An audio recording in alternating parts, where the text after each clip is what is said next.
Why are you going to open that one when you open the other? Would you let me have a moment? That is the dry one. I'm well aware, sir. He said to start with the sweet one. Yeah, I don't give a fuck what he says. I'm trying to have a sentimental moment. You keep interrupting. It's been a year. Cheers. Cheers. To 1 year. The old happy hour. 50 episodes. 50 strong. Masculine. Virile episodes. Yes.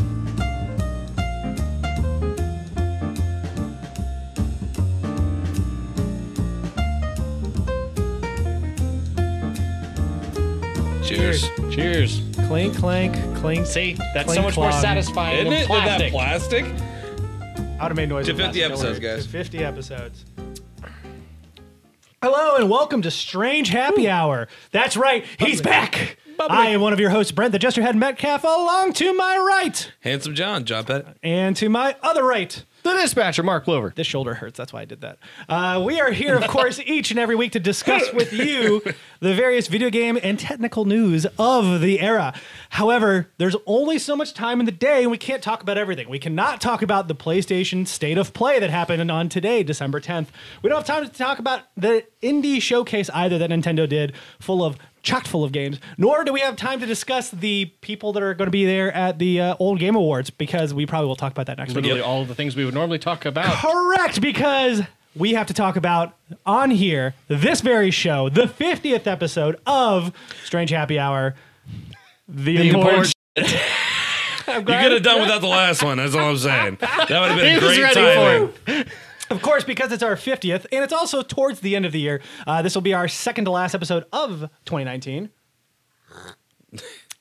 Fancy. We decided we're going to do something a little bit different than most outlets, and of course this very show. So rather than doing one topic per host here and going over those topics with our own discussion, we actually have a top things of 2019. It's not a top 10 list, it's a top 7 list.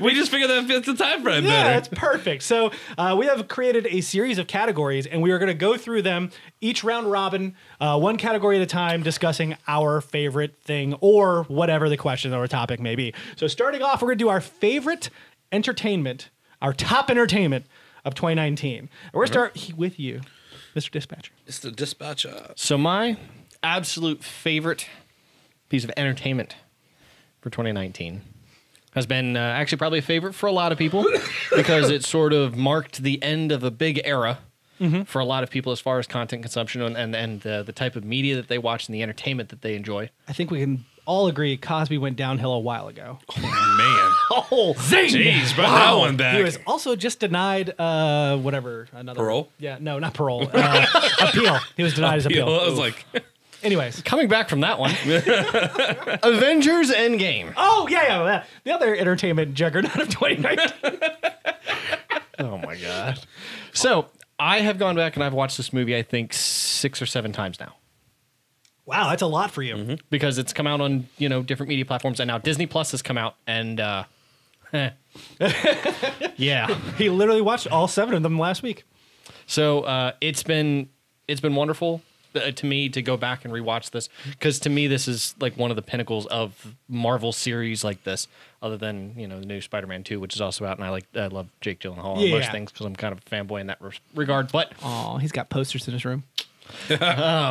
No, but Avengers Endgame really wrapped up a lot of things whenever it came to sort of this era of the Marvel universe, the MCU anyway, for most people. And one of my favorite Marvel characters dies.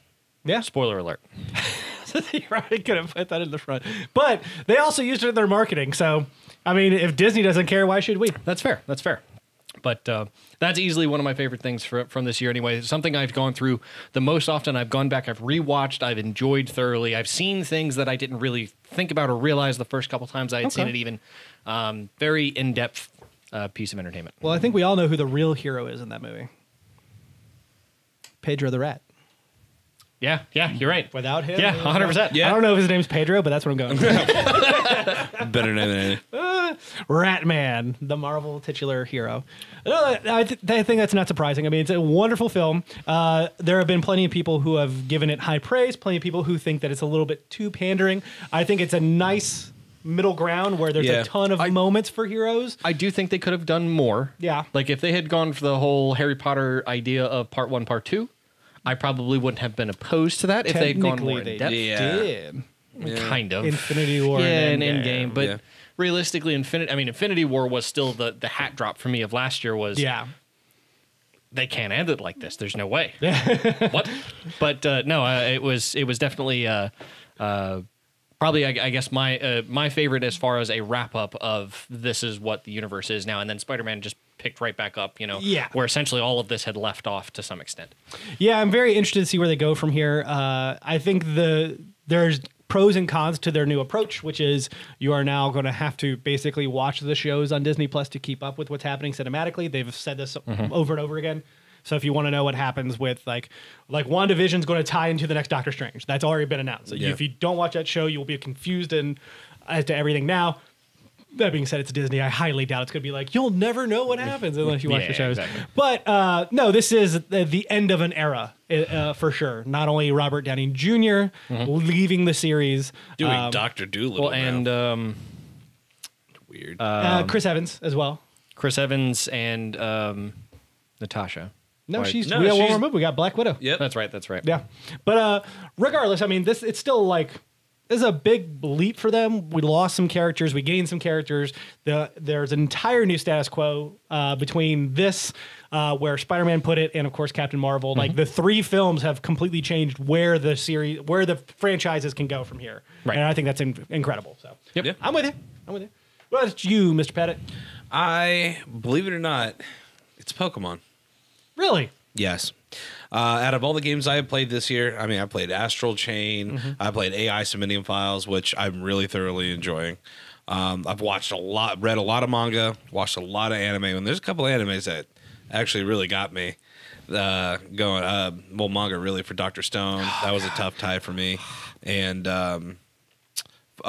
Black Clover, I started this year and freaking binged the crap out of that. But Pokemon, man, it just got my attention. It got me feeling like a kid again. It's like I was telling you earlier, I didn't even look up a lot of the stuff online. I don't know what Pokemons have evolutions, which ones don't, which one needs stones, which ones need to do. The only reason I even knew how to do Farfetch is because you said it. Yeah. So because of that, I was like, I'm doing that. I explicitly told everyone I gave a Farfetch because the game doesn't tell you. And anyway, like there's not even an NPC who's like, man, I wonder what happens if Farfetch gets 3 critical hits in a bat. Like, no even leading way. It's just like, well, I hope you figure it out. And it just, I love this feeling of being a kid and finding this out and catching these creatures again in the first place and relearning this game that is a lot more complicated. Now that I'm older, I can, perfectly fine and comprehending what's going on and figuring it out, whereas if I was younger it might be a little bit more difficult, but it brings me back to my gaming roots of where I started, and it just feels so good. And it's hard to recreate a feeling like that, even whether movies are usually the better form of that, but this game really did it in for me. And I know I don't talk about it nearly as much, but how much time do you see me with my Switch compared to the PS4? Oh yeah. And I've been playing this thing since Pokemon came out almost exclusively. I have to force myself onto my PS4 to play Modern Warfare with Brian instead of playing. We're both like, if this doesn't work out, we can just go play Pokemon. I'm like, I'm okay with that. Boy, you've been playing Modern Warfare and not telling me. You've been playing Modern Warfare? Dude, I've been playing the hell out of Modern Warfare. Oh, man. Hit me up, man. We'll I'm so sorry. It's like when 2 couples meet. There's actually a lot of people now that it's cross. Like, I don't. It's hard to think about because my PC friends are now playing this. My Xbox friends are playing this, and now we can cross pollinate. That will continue as the future goes on. Yes. That is somewhat surprising to hear, but I'm really happy you're enjoying it. We literally had. I knew you would not see that coming. A 20-minute discussion about Pokemon with another co-host who is not on this show. I don't want to co-host, guest host. Let's not give him too much credit. The bellboy, if you will. I'm just saying, you've never seen the 2 of them in the same room before. Nope. Could be the same person. Yeah. Maybe I was sick and I have an alternate ego. Yep. Nope. Moving on to my favorite. No one can copy me, you or not you. I don't know if you can tell, but I'm still a little sick, which is why I'm confident in hacking up like an old man. Thank God these are washable. I just realized he had the flu, and we're letting him pour our drinks. That's already done with. Yeah, I'm also no longer contagious. I don't think we'll find out. I wouldn't kiss him, but that's up to you. As if you do on a normal basis. I said you, not me. My top entertainment of the year is pretty easy to pick out. I believe. And it is Death Stranding. I don't know why, but okay. So It is a personal top because of a multitude of things. One, the hype I have been on this train since the beginning. Yep. Love Hideo Kojima. Love his work. Everything involving Metal Gear. It's fascinating to me. What happened to him was a personal affront to himself that I emotionally kind of felt as well. So watching him rise back up was huge. Yeah, and then was cool. That tied with the plethora of online sleuthing that people did to figure out what this game was, to try and break down these trailers he gave us, to try and find all these things. I mean, I would spend literal hours on YouTube crawling through. There's a channel called Python Selkin where it's two dudes who have devoted time that have 45-minute to hour-long videos breaking down the trailers and his interviews and quotes from him to piece together like how this game is actually really the Silent Hills game he was trying to make, and their evidence and all of that. The culmination of all of that coming to an end on this game was a very emotional moment that I didn't really expect, honestly. Like when the game came, I was excited. I went and picked it up on day one. I popped it in and downloaded it, and I played the first hour, which is really 15 minutes and 45 minutes of watching. But it really was an emotional moment. And as I continued through it, I didn't realize how much I would actually actively resonate with me. So the game involves hiking through mountains and as well as carrying and delivering packages. But the hiking through mountains is something that really hits home for me. With an interesting social system. Correct. Which gets me, because this game is causing, and has caused, and is still causing a lot of mayhem on the internet. Even today, with people saying that they want it to be gaudy, and everybody going, I don't understand, like, you have to be crazy. And I'm like, this game that was built on wanting to, like, people were just so divisive, and yet this game was all about bringing people together. Yes. And it is so, like, and it's almost like the genius of Hideo Kojima that I don't know if he understands what he's doing or if he intends doing what he is doing. Like, it's just the it blows me away to see what he does, and everything he does always has an impact on society. And it's I don't care what it is. If it's a movie, a game, I'm excited to see what it does to people. I'm excited to see what the retrospective of this game 5 years from now. Yeah. Because we look at certain games like The Last of Us or BioShock Infinite, some of smaller or lesser known titles, I should say, like Spec Ops: The Line. Like, there are games that people really talk about, like, with this, like, adoration. And I'm wondering where this is going to land, because you're right, it is incredibly divisive today. Yeah. But I love every second of it.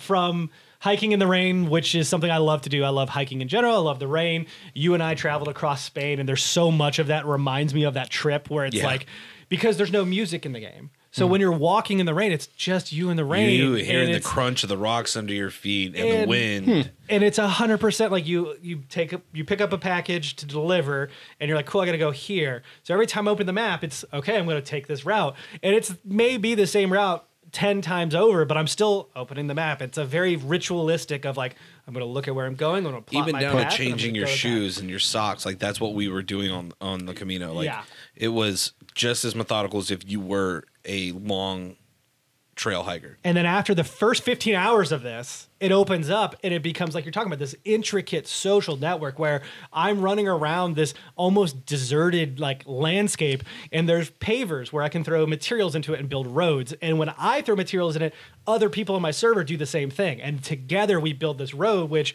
once the road is built, delivering packages for everyone on that server is so much easier, because now we can get on a bike and we can ride on the road. And it's constantly thinking about not just yourself, but like, who can this help? Yeah. I can't use this right now, so I'm going to throw this in the shared locker. Or I'm going to leave this right here because somebody else can come by and they can use it. Yeah. I'm going to build a zip line because this doesn't just help me, but it helps everyone else. And you notice it by all the likes and all the uses and the deterioration and all that. Like, it's super fascinating. Oh, man. There's nothing cooler to me than seeing, because on the left side of the screen, there's constantly messages going, especially in the late game, because you've built a lot of stuff. So it's like, this is deteriorating, this is deteriorating. And there's a lot of stuff I've built that I was like, it's useless, no one's going to use it. And then I see someone come by like, oh, this post office box, somebody repaired it. And I'm like, look at that, that's really cool. Somebody actually got use out of this thing that I just threw down for no other reason. I remember he thought it was a generator. He's like, Oh, Yeah, and somebody's like, no, I'll repair it and I'm going to use it. I'm like, that's so cool. It's really cool. And unlike Journey, which I love Journey because it's a very similar feeling. Journey, you can't tell until the end. Journey was more about the companionship than it was. It was about the journey too, but it was a journey of companionship. Well, and you couldn't see who you were with until the end, and it was very hard to tell, like when someone would leave you and someone would join you, right?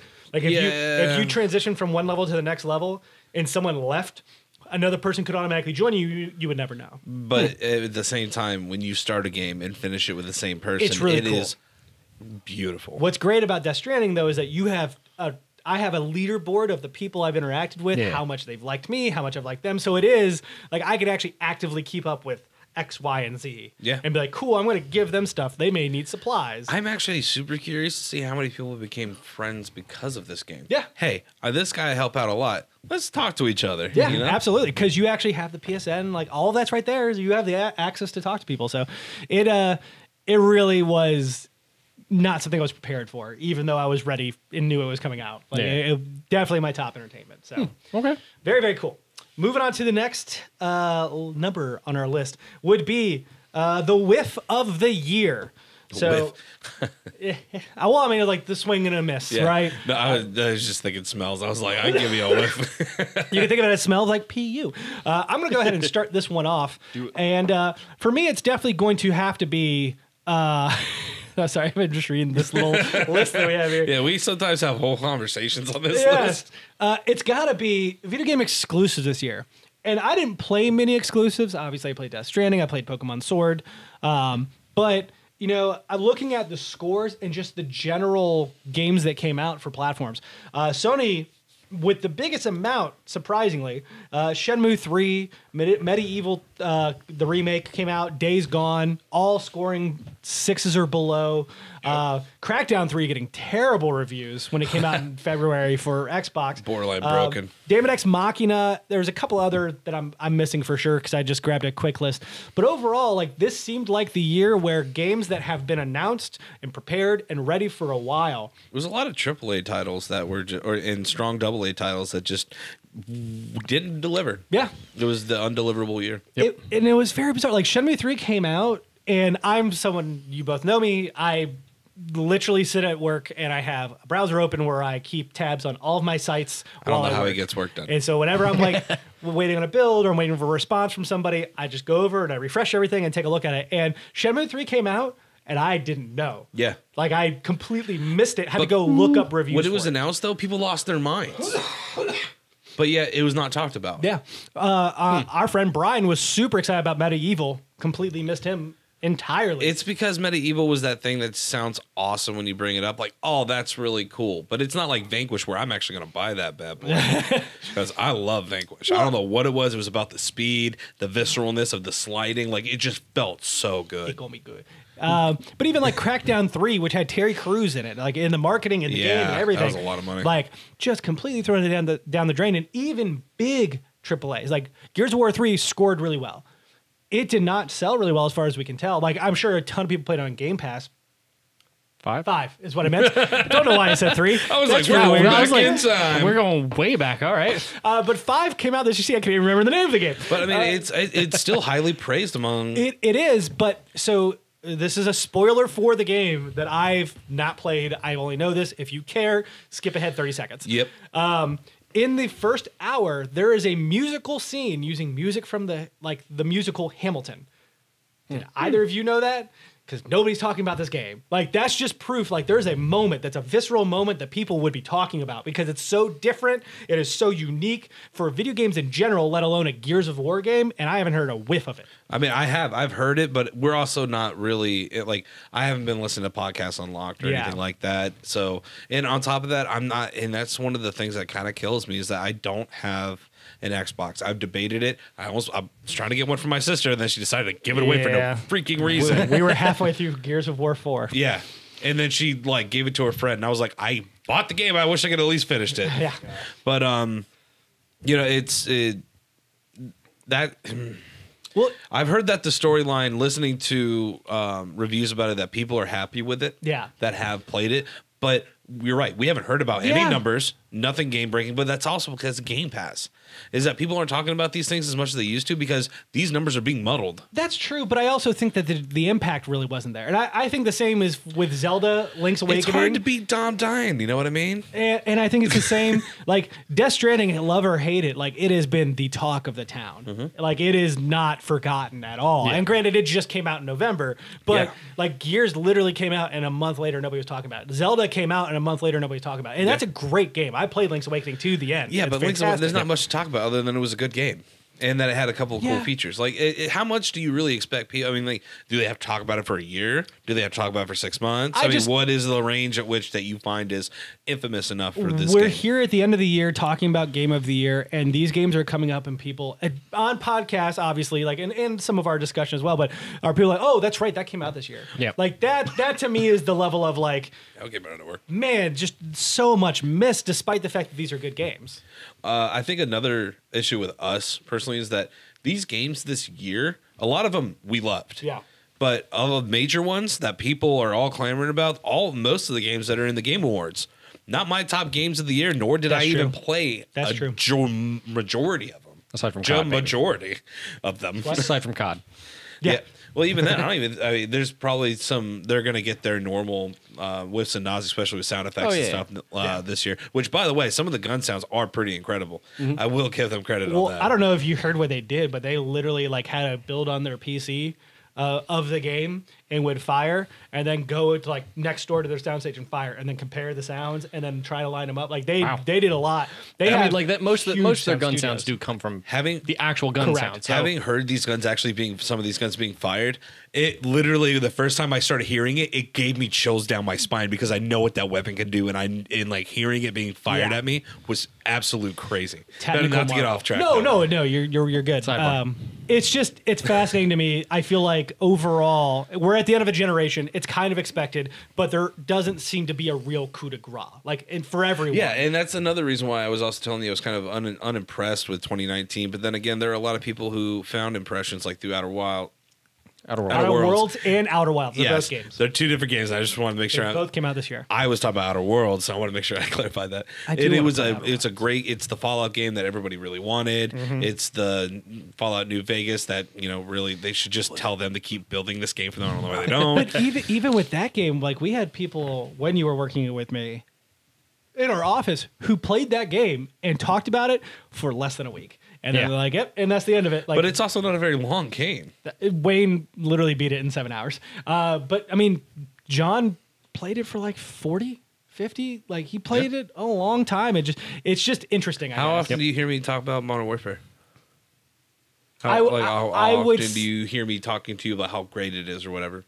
But I would attribute this game to be different because this is like John walked in the day after he played and said, this is the game I'm waiting for years.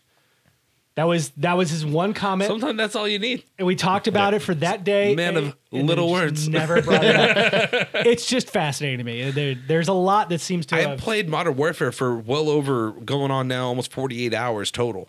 And I have yet to talk to you about it.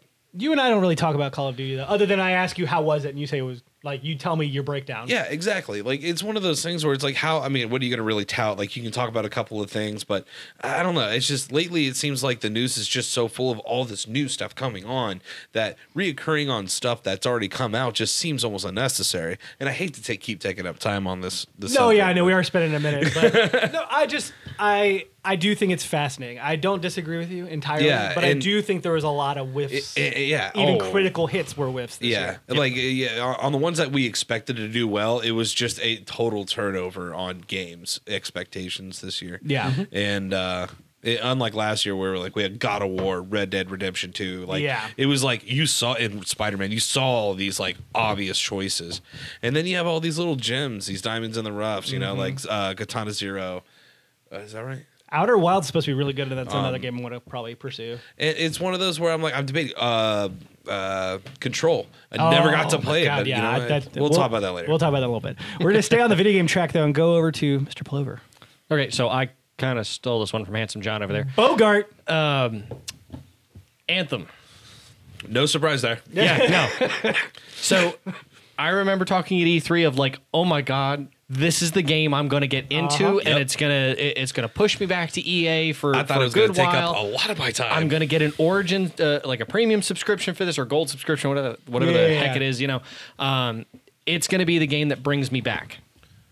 It's a whiff. Other than Battlefield every now and then. It's a whiff that makes you cringe because of the potential that it had. Because it looked so good. It's like watching a fly ball at a World Series that you're going to win the game by catching it and watch it just fall on the ground behind him. You're like, ugh. 3 things for perspective on this game. 1, I'm seeing Twitter updates constantly from Wario64 that this game is on sale for $5.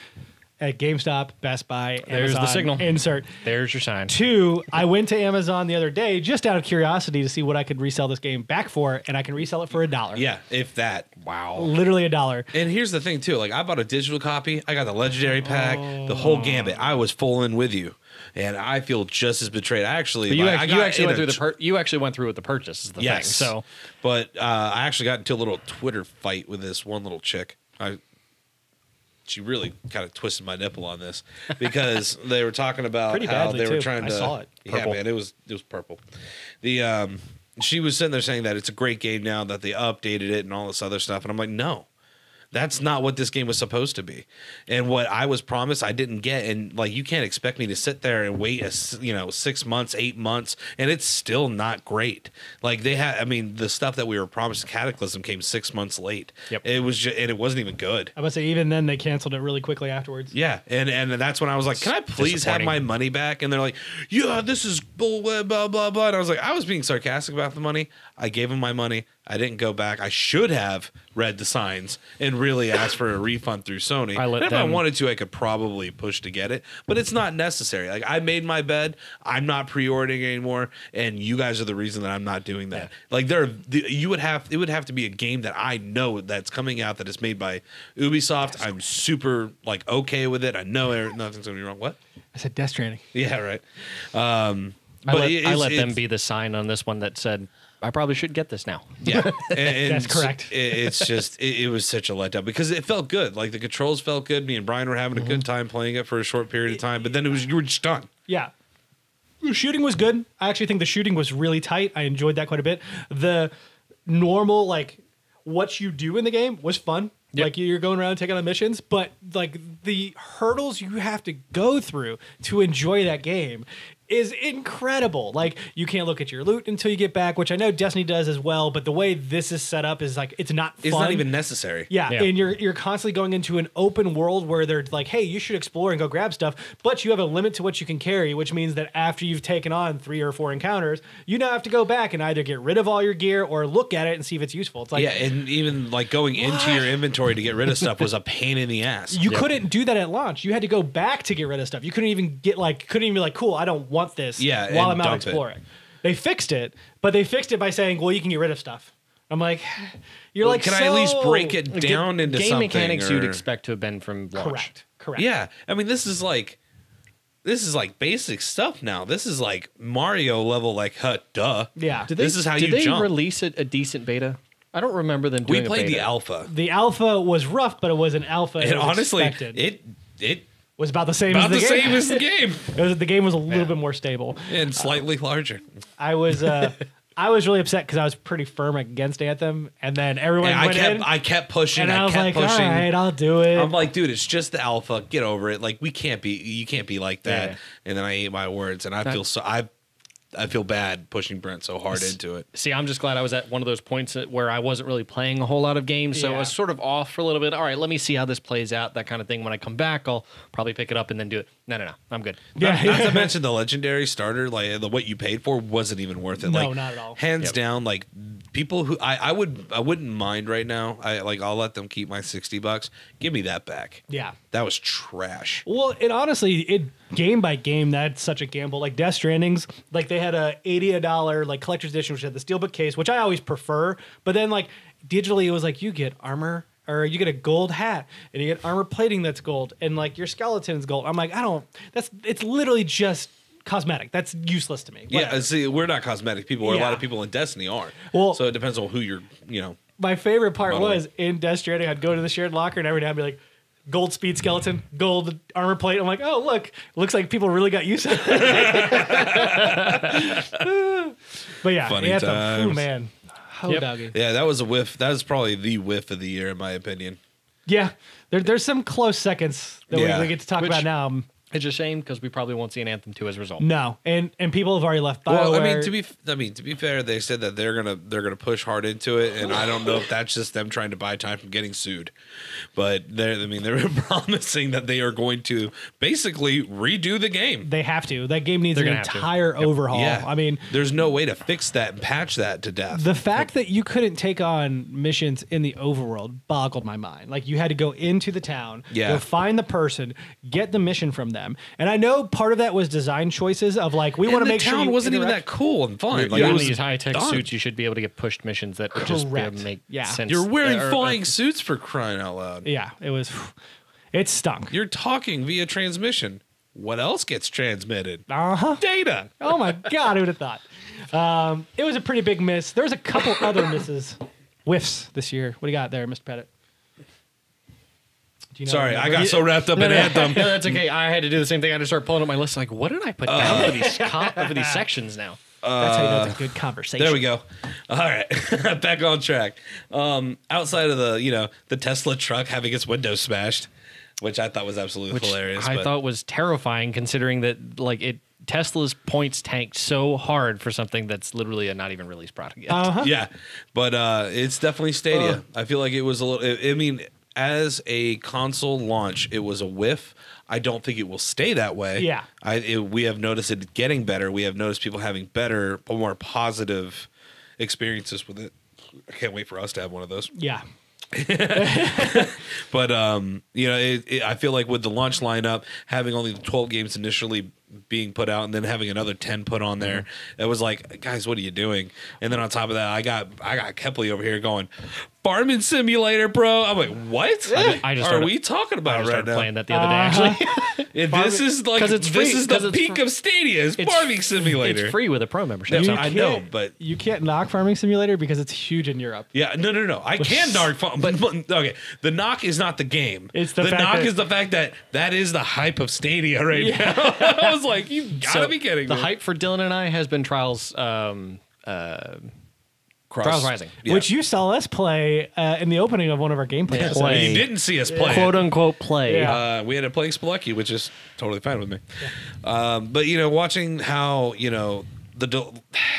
things that should not have happened with the lag issues that we were having, the rough start with the technology in itself not being what they initially represented it to be, and then just kind of started pulling back, like, this isn't going to have wireless capabilities yet, these games aren't out yet, the games that you are getting, some of them are like freaking 6-7 years old. Well, and some of them too, like the crazy thing about how Darksiders Genesis is $40 on console.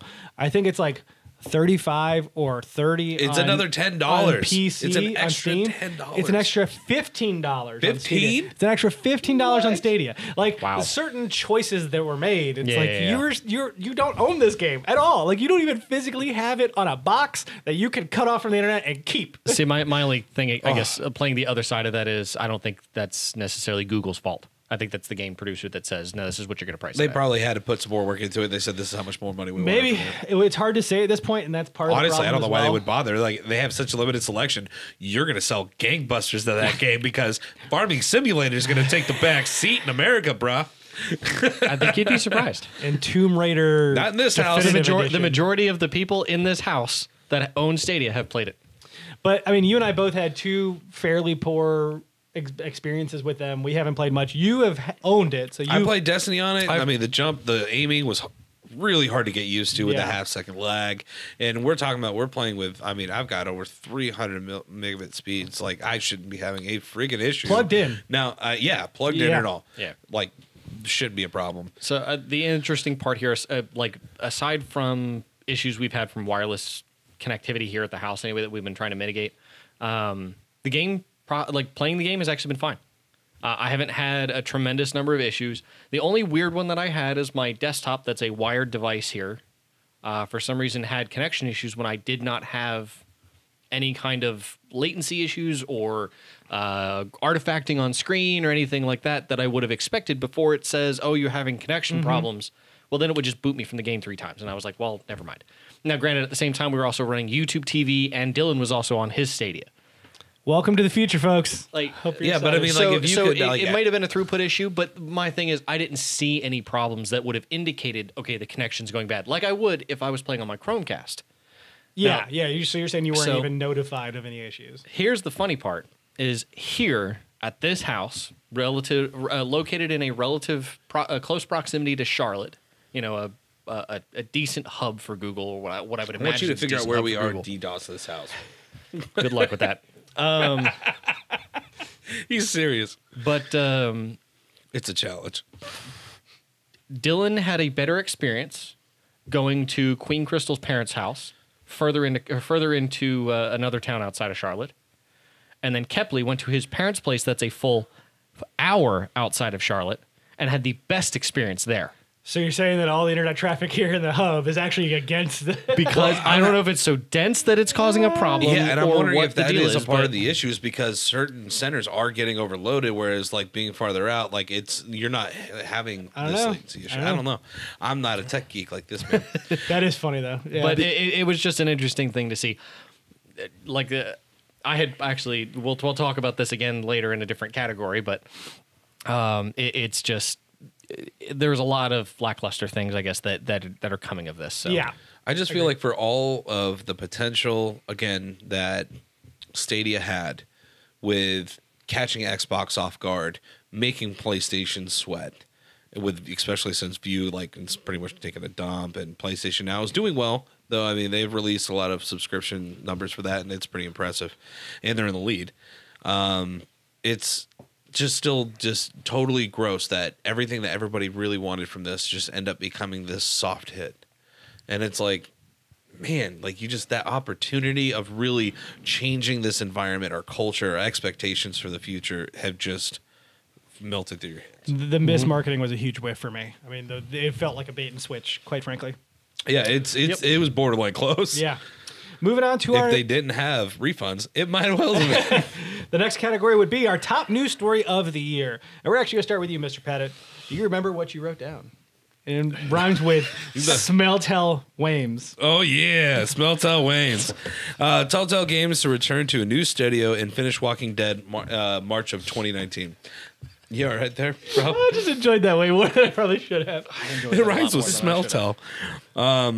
This was probably my favorite news story because it was something that I was actually heard of, because I loved The Walking Dead. I loved Clementine.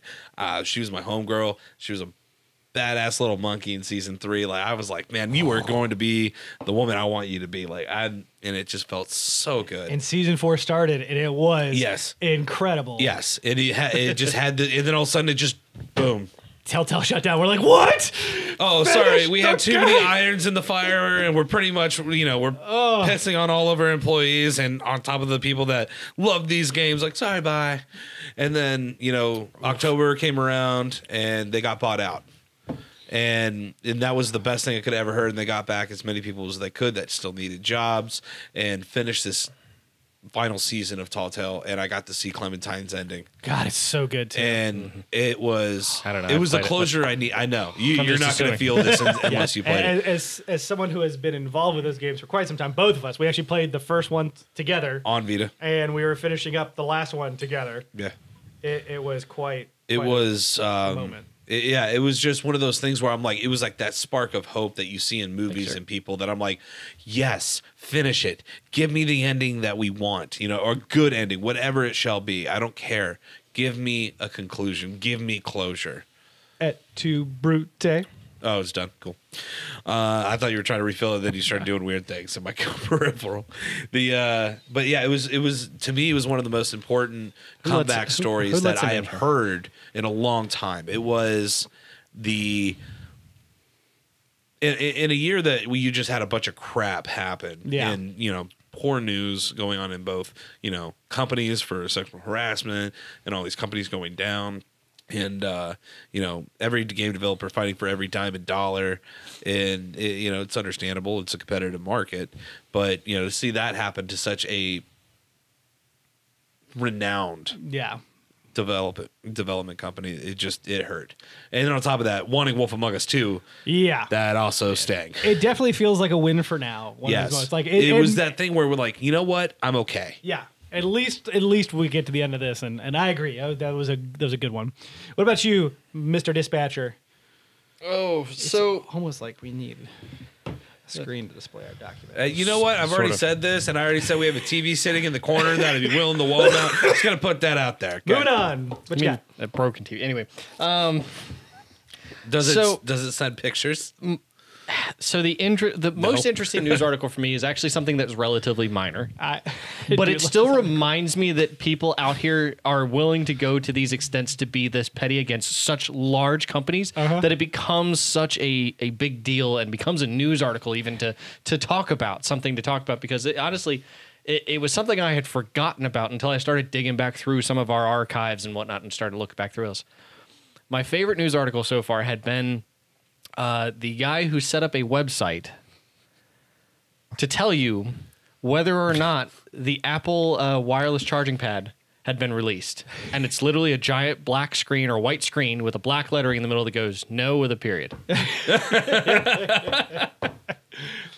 It's that level of like, oh, we've talked about this because a big company needs to be held to this, and so much hype's been drawn up, and it's disappeared.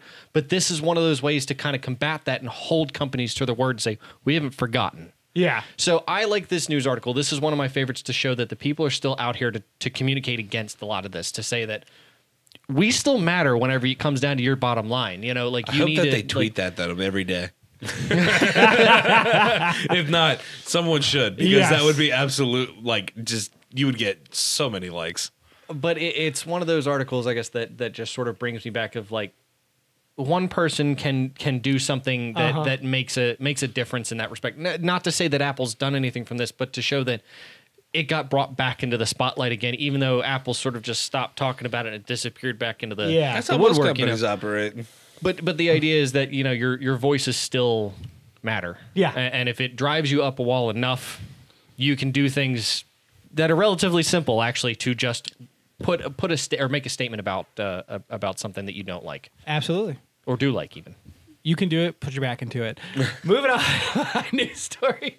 It has to be the PS5 announcement for a number of reasons. Easily. One, PlayStation is a big. He took that before I could, so. It's almost like I wrote the topics and got to answer them all first. Yeah, it is true. I tried to give you one. Mark stole it. Yeah, the one I wanted was gone. No, the PS5 announcement, because one, the way it was done through a Wired article, not just one, but a series of articles. Fascinating to me. Two, bringing in the architect of the PlayStation 5 to talk about it. Not Andrew House, not the executives, but the person who's in charge, the last say of what this machine can do from a technology standpoint. Yep. As a fucking nerd, that's great. Like, that was such a power move. And be like, no, we're going to show you everything we got. Like, here's Spider-Man that loads up like that. Boom. Boom. God, that was like...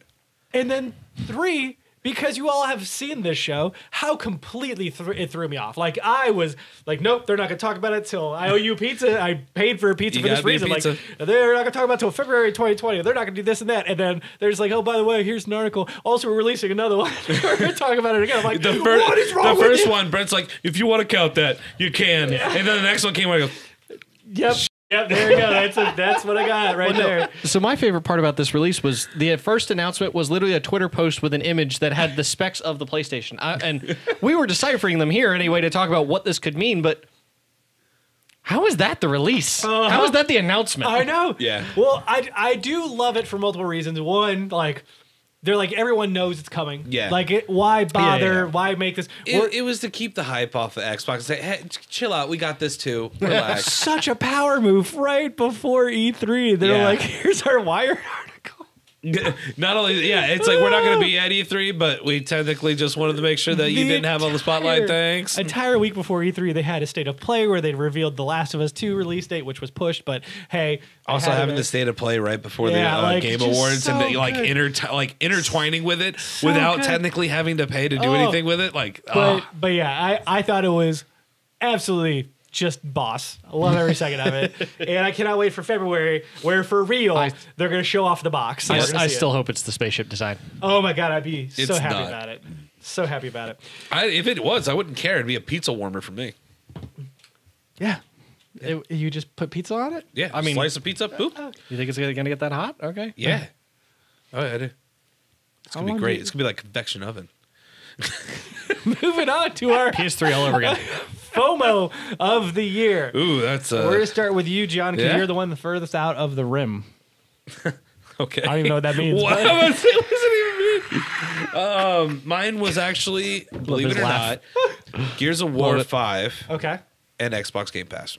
Okay. Because I don't own an Xbox, I had one for a very short period of time over the past couple of years. That was the one game that I really had that was left that I enjoyed. Halo 5 let everyone down. Yep, I just did that. Yeah, I know. It was interesting. You keep talking. Have you saw anything? The Gears of War 5 was we like Gears of War 4. Yeah. We enjoyed the play, and I was excited for Gears of War 5, and I was hoping that one of my friends would just have it and I'd just play it, and just like I always have with Xbox. Yeah. When I had the Xbox 360, I never owned one of those. I just owned a hard drive.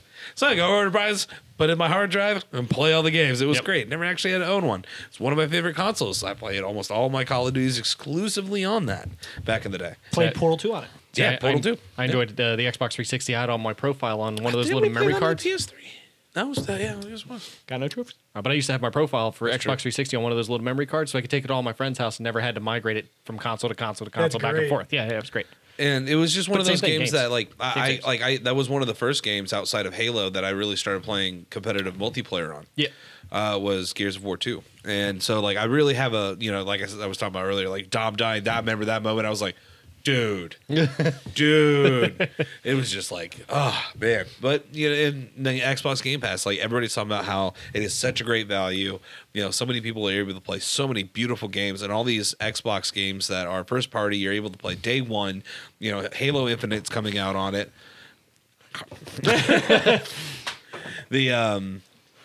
Yeah, no more toy.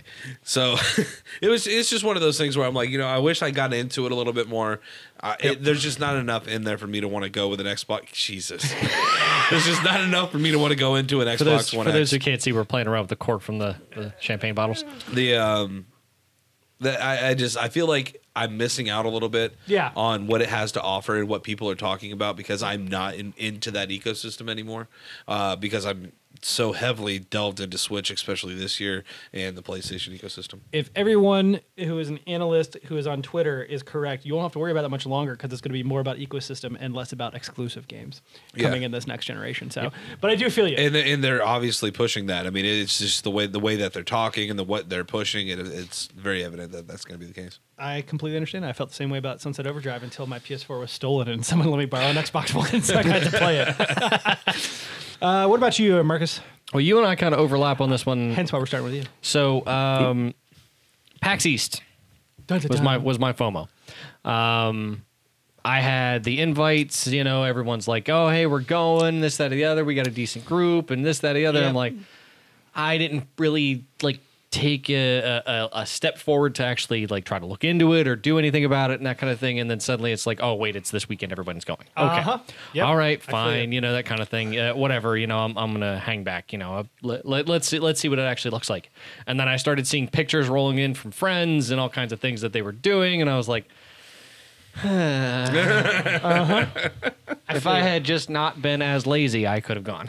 Yeah. But It was really time for me. But that was my big one. I had full opportunity to go. Yep. I just didn't put forth the effort of man, Boston sounds like so far, and I don't really feel like going all the way up and this, that, the other. And then suddenly everyone had a great time. I'm like, damn it. It was one of those things where it's like, oh, that's right, I can go to those things. They're not just imaginary. People I read or talk about, E3 is not just a live stream. I can just go there if I actually planned it. And then everyone went, and I was like, damn it, man, that actually been really cool. And we've been talking about wanting to go to an E3, and now Sony doesn't even go to those anymore. And we're like, well, no, we're PS experience, buddy. It's going to happen. I'm already in talks with Dylan to make sure we're going to these things, and I'm here, and we're doing this. We're going to Boston. We're going to COD events, all kinds of stuff. oh yeah. So, moving on with that same thought, because PAX East was definitely one of my FOMOs. But the other one for me is a weird FOMO. I don't really know how to kind of describe it. But I do think it was PAX East along with a couple of games I missed this year. Yeah. Astral Chain, I know I am now borrowing it from you, and I'm going to play it. Brent missed games? I know. How is that possible? What do you mean, how is that possible? You see how many games were released this year? Good God. Do you see how many games he plays? Yeah, I know. That's what I'm saying. Like, there's only so much time. You have to work and sleep, too. This year also was a lot of changes. This is the first year where I was married, so that led to new decisions and changes in my life. I have been traveling more due to work and also extracurricular activities than ever before. I have actually platinumed and played less games this year than I have in like the past 3. So I missed out on a lot. And Control being one of them. We talked about that earlier. Are you okay? Mm-hmm. Is there something wrong with There's just a steady stream of bubbles coming from this one location, and I don't understand why it's only coming from that one location. It happens in all Imperfection. It's usually slight imperfections in the glass. I'm just like entranced by this stupid thing. He is not missing out over there. And then the other one is Astral Chain, like I was talking about. I am finally going to play it. You've given it to me. I'm very excited about it. It's a fun game. Cannot wait to start it. But there are just a couple of the titles. There's others too. Like I would love to play Outer Worlds. I've never played a Fallout. Playing something that everyone's calling the new Fallout that's a little bit smaller, easier to take Fallout on. Sounds fantastic. It's a game where you literally don't have to do combat at all if you know how to build your character. That sounds amazing. Disco Elysium is a top-down isometric RPG with no combat. It's PC exclusive right now. Wow. Where you play as a detective, you set up your character based on how you answer questions, so you can become these really weird, like, arty cops, which are like, you're an artistic cop who like is introspective and you don't know how to talk to people, so they look at you awkwardly when you try to answer them, and like the game builds your personality as you respond and interact with the world. That sounds incredible. Like, it's just time. It took up a lot this year. And I played a lot of games that took up a lot of time. I'm 60 hours into Death Stranding. Probably going to platinum it. That's going to be 80 hours right there. Yep. We've spent 100 and something hours in Division 2. Yeah, we did. A Pokemon, I've been 60 hours. Like, there are just certain games I spent more time with this year rather than jumping around. There's been a lot of time sink, and that's something that's kind of annoyed me, is that a lot of the games this year that I wanted to play, I couldn't, because the games I wanted to play had such a large time sink along with them. Yeah. Even games that I was like, you know what, I can just blaze through the campaign on this and be done. But no, it caught my attention. So therefore, I spent more time on it. Like, how much time I spent on Call of Duty. Yeah, like, I'm like, all that time. That's a whole nother game. Yeah. That I could have played. I want you all to know, dear audience, that this is going to be a much longer episode than we normally do. Oh my God, this has already been 50 minutes. It's already been 50 minutes. And we're only into the third fourth one. Third topic here. Okay, Yeah, so we're moving on to the fifth one, which would be the WTF of the year. What the freak, right? There's a lot of weird announcements that happened this year, and I will start mine off with the handheld, the Playdate. This was that $200 or $150 handheld. Isn't Dylan buying that? I have no idea. Probably. We'll play with it. We'll eventually play it with it on here. It's $150. It's a handheld that is being made so that people can make games for it exclusively. It's going to release a slew of games in seasons, like television shows. So you only get 10 games at the start. You get 10 new games after the first season. And this has a D-pad, an A button, a B button, and then a crank on the side. That's right. This is the thing that got released just after you had gotten your new handheld. It was announced. Yeah.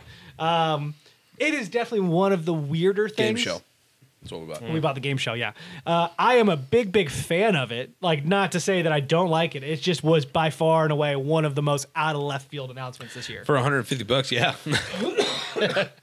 For $150 for games that are going to be made exclusive for it, which is cool. But it is like, you get 8 games or 10 games or whatever that is. Like, it's barely double digits.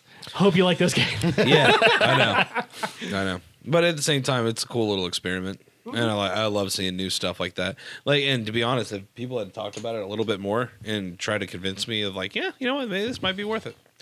Never happened. Just to bring back this for a second, was this the thing that had all the weird inputs? It only had the one weird one, which was a crank. That's right, the crank. Crank wheel. Yeah. So, speaking of hardware, what was your WTF of the year, Mark? Oh, gosh. WTF, Mike. So, I had seen a lot of reviews on this, and a lot of people rave about it. The fact that it's a wonderful product and that kind of thing. It's got like the best interests in mind, that kind of thing, of what they want to see, going into the future.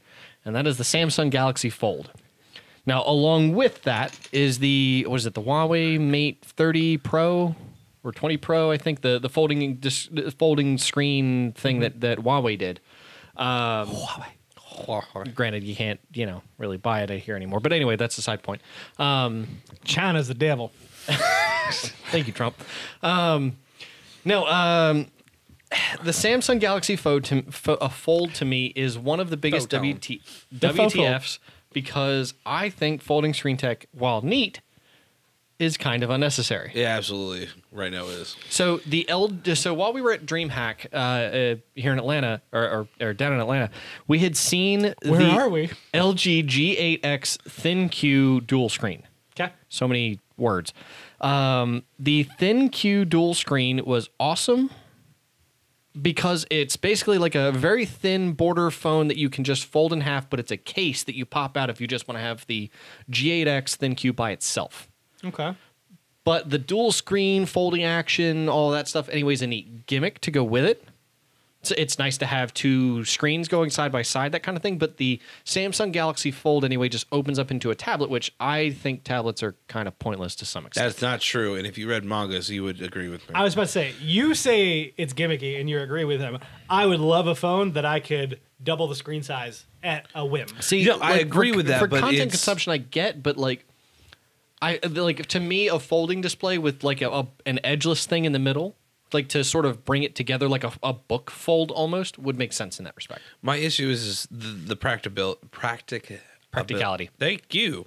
Of having a dual-sided phone with a screen that you would have to fold out and it not getting scratched while it's on the surface. Yeah. So also the moving parts, I think, is a big factor. Well, the moving parts are also a problem, but I'm saying like this is one side's constantly going to be worn down over the other. So that's why the fold folds inward, is that it protects the soft folding screen. So you have to open your phone anyway to use it? Sort of. There is a front screen that you can use, but it's very small. See, at that point in time, so for basic, what the hell? For basic functions, that's fine. You can take calls with it. You can, whatever. You can do quick browsing. You can take a quick picture with it. Whatever. For all the serious stuff that you want to use, you open your phone up and then you get access to a full tablet, which I won't knock too much. I don't prefer tablets myself. I don't see too much of a purpose without cellular capabilities and a few other things anyway that make sense in that respect.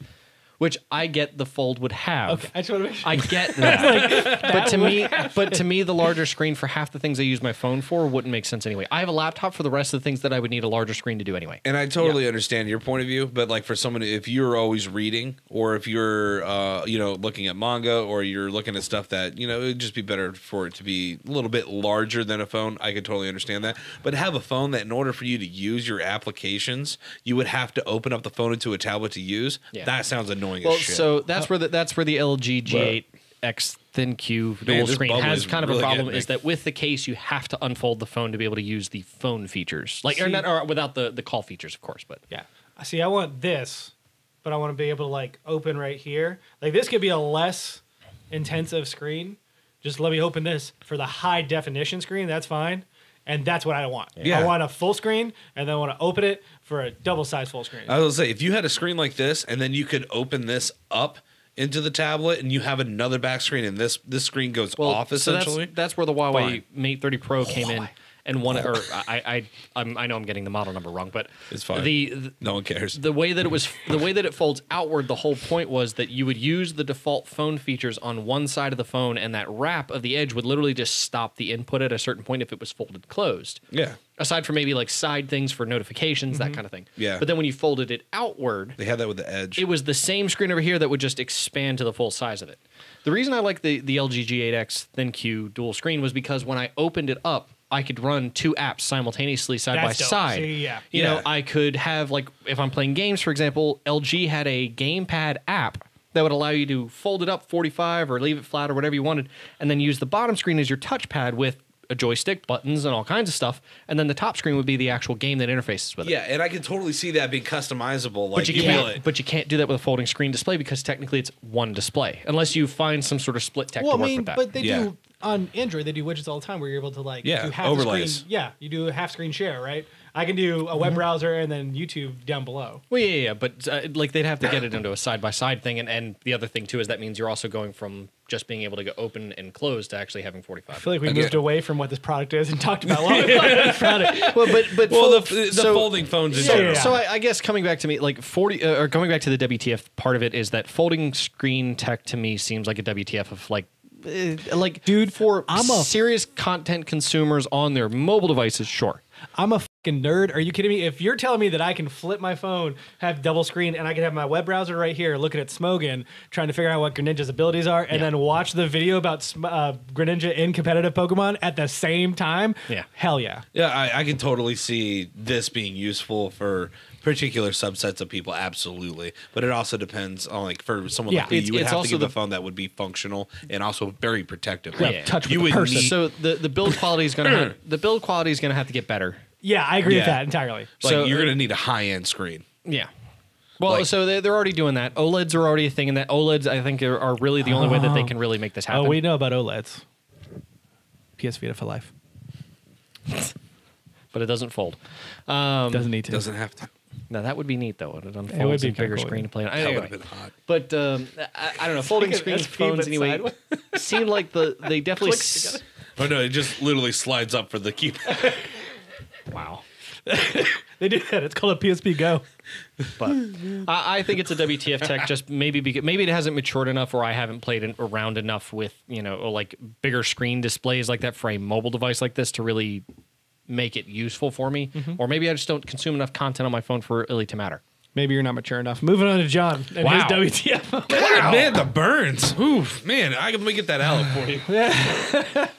My WTF moment actually happened this past week. Yeah, literally. And I'm so glad it happened now. On Sunday. PlayStation is making games for Nintendo and Microsoft right now. Yep.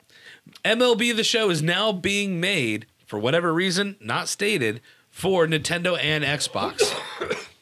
This is a huge deal for a number of reasons, and the reason why it's a WTF. Sony San Diego, who makes MLB The Show, is going to be creating these games, correct, for other consoles. Now, granted, PlayStation had to endure having Microsoft throw its little flashy logo, I'm sure, for Minecraft. Yeah, so I'm sure this is like they're like, you know what? Fine, I'm gonna slap that blue all over the place. MLB The Show has been a PlayStation exclusive title since 1997. Wow. Years. By the time they release these games on Xbox, whatever, and Switch, it will be nearly 25 years. Jeez. As of 2013, it is the only baseball title out there that has MLB in it. The only other baseball title that's released is RBI Baseball, and it's literally made by MLB, and it's a god-awful game.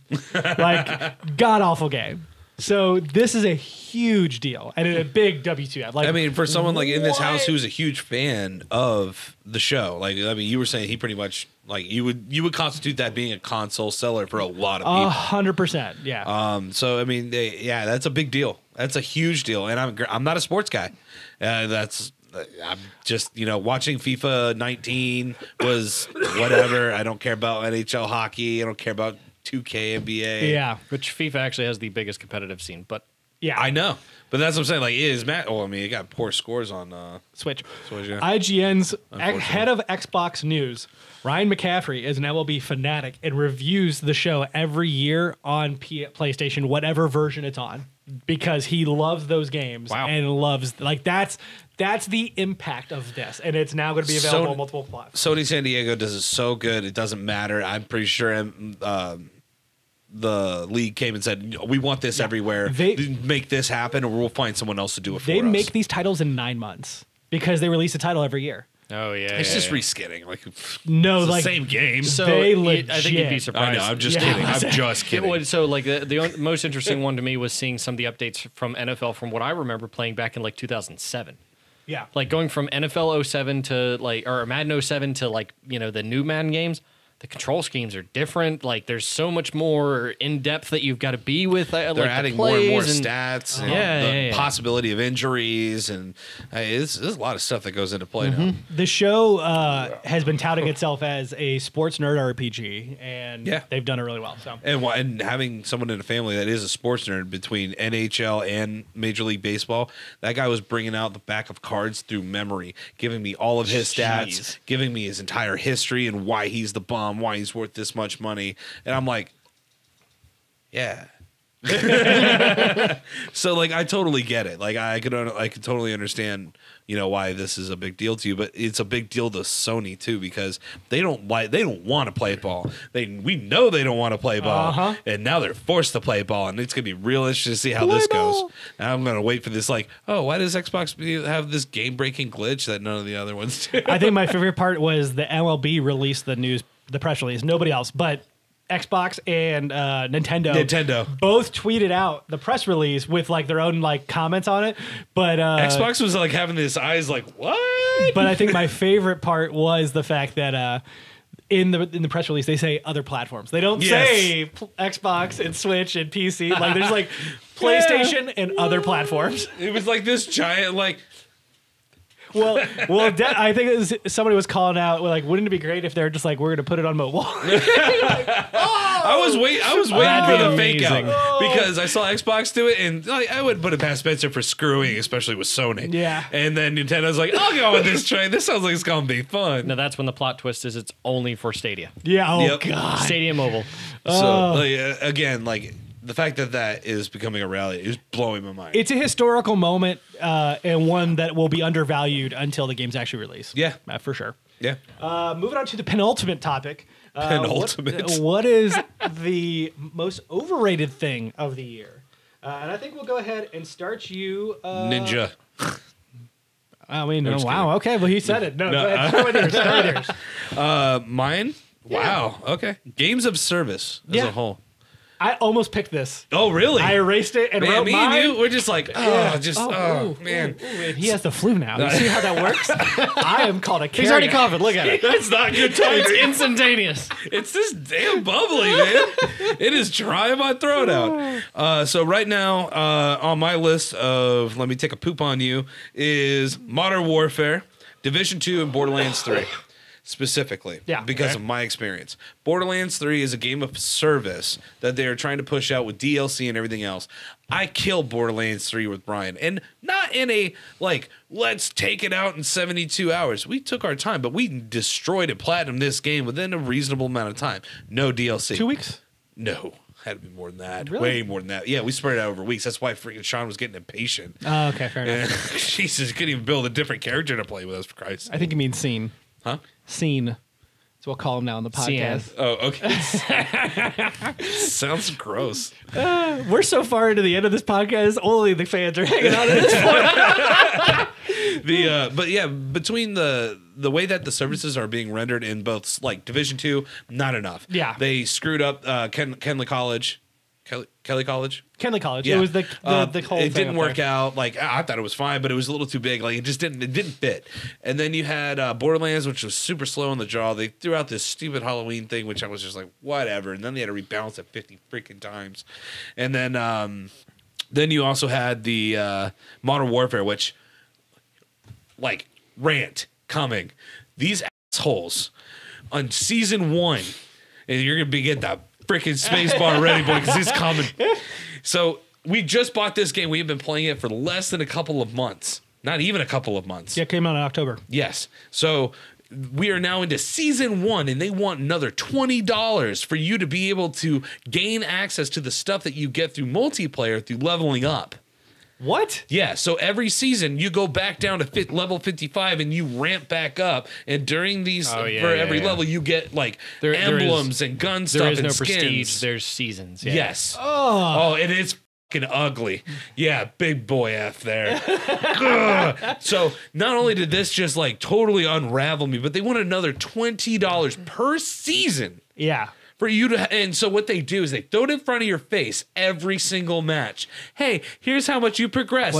You would have gotten this. It's not even that. It's also when you start the game, it starts up a preview video of like, this is the intro video to season 1 and all that stuff, and you have to click and hold, while the bar fills up or whatever to skip it. Yeah. And it's just in your face constantly. Like the psychological effects that it has on kids, like it is bad. Yeah. Like I do not agree with this at all. Now, if the fact that I could go through this without caring just because I want to play with Brian is the only thing keeping me to this game right now. What he's talking about is it tells you what you could have unlocked with Battle Pass if you had it. And my favorite is when you go back to the main menu, that kind of thing, waiting for the next match or whatever.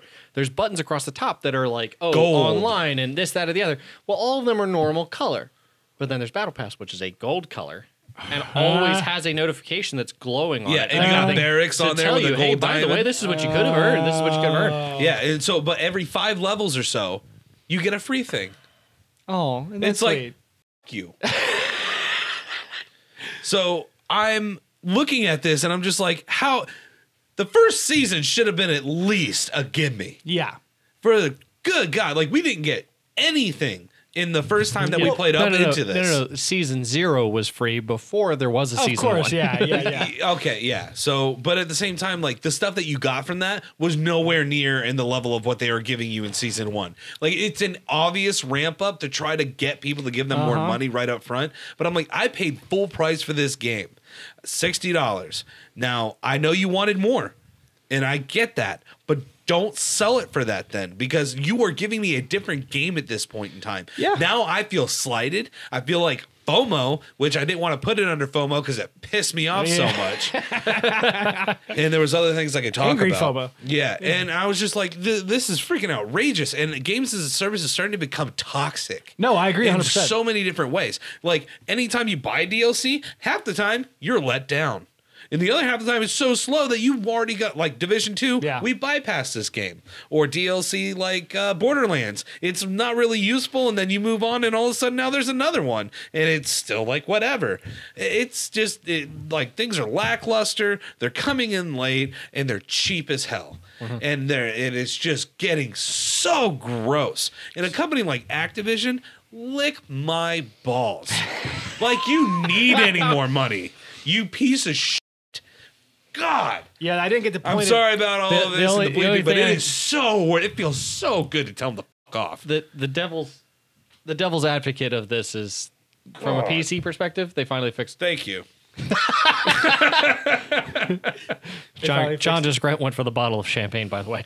The devil's advocate side of this is, honestly, since season 1 came out, they fixed a lot of the bugs that were on PC. How convenient. So, I'm not going to complain. I don't have a battle pass, but and I refuse. It was good to see a lot of the load lag and a bunch of other things. No, to me, it's one thing if it was like, hey, it's January 1st, we're in a new year, you've had the game for 2 months. Sure, people got it for Christmas, they missed out, whatever the case may be. But yeah, we're starting a new year off. Here's some new content. So you're telling me that the people that are going to get this game for Christmas are now going to have to get that and then spend another $20 on a battle pass? Yeah. What? Who do you think you are? Yep, I agree 100%. I want to know exactly who. Well, granted, the people who are going to get it for Christmas will be like, "Oh, what's $20? I got a game for free." Yeah. So, I mean, granted, they are going to get that money, but I think once you realize what you actually get out of the game is not like you get blueprints, charms, skins, nothing crazy, and I thank God that there is nothing game breaking. Well, because the funny part with is the gifts that you get from that, the actual extra functionality, like extra missions for.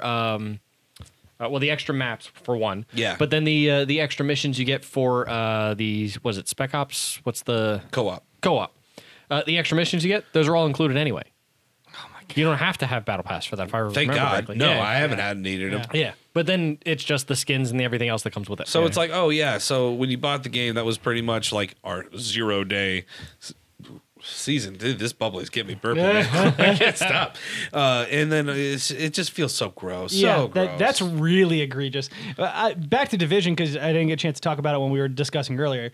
It is really weird because we went hard on Division 1. Like, we were ready for it. Hard on like, Division 1. They gave us a roadmap, and we're like, we're ready for it. Yeah. Give it to us. In Division 2, we worked hard for that Platinum, but as soon as that Platinum came and there was no new content. And none coming on the horizon, really, either. I mean, they were supposed to have, they released something in the summer, which was fortunate because that's when we were still in the middle of working on that Platinum.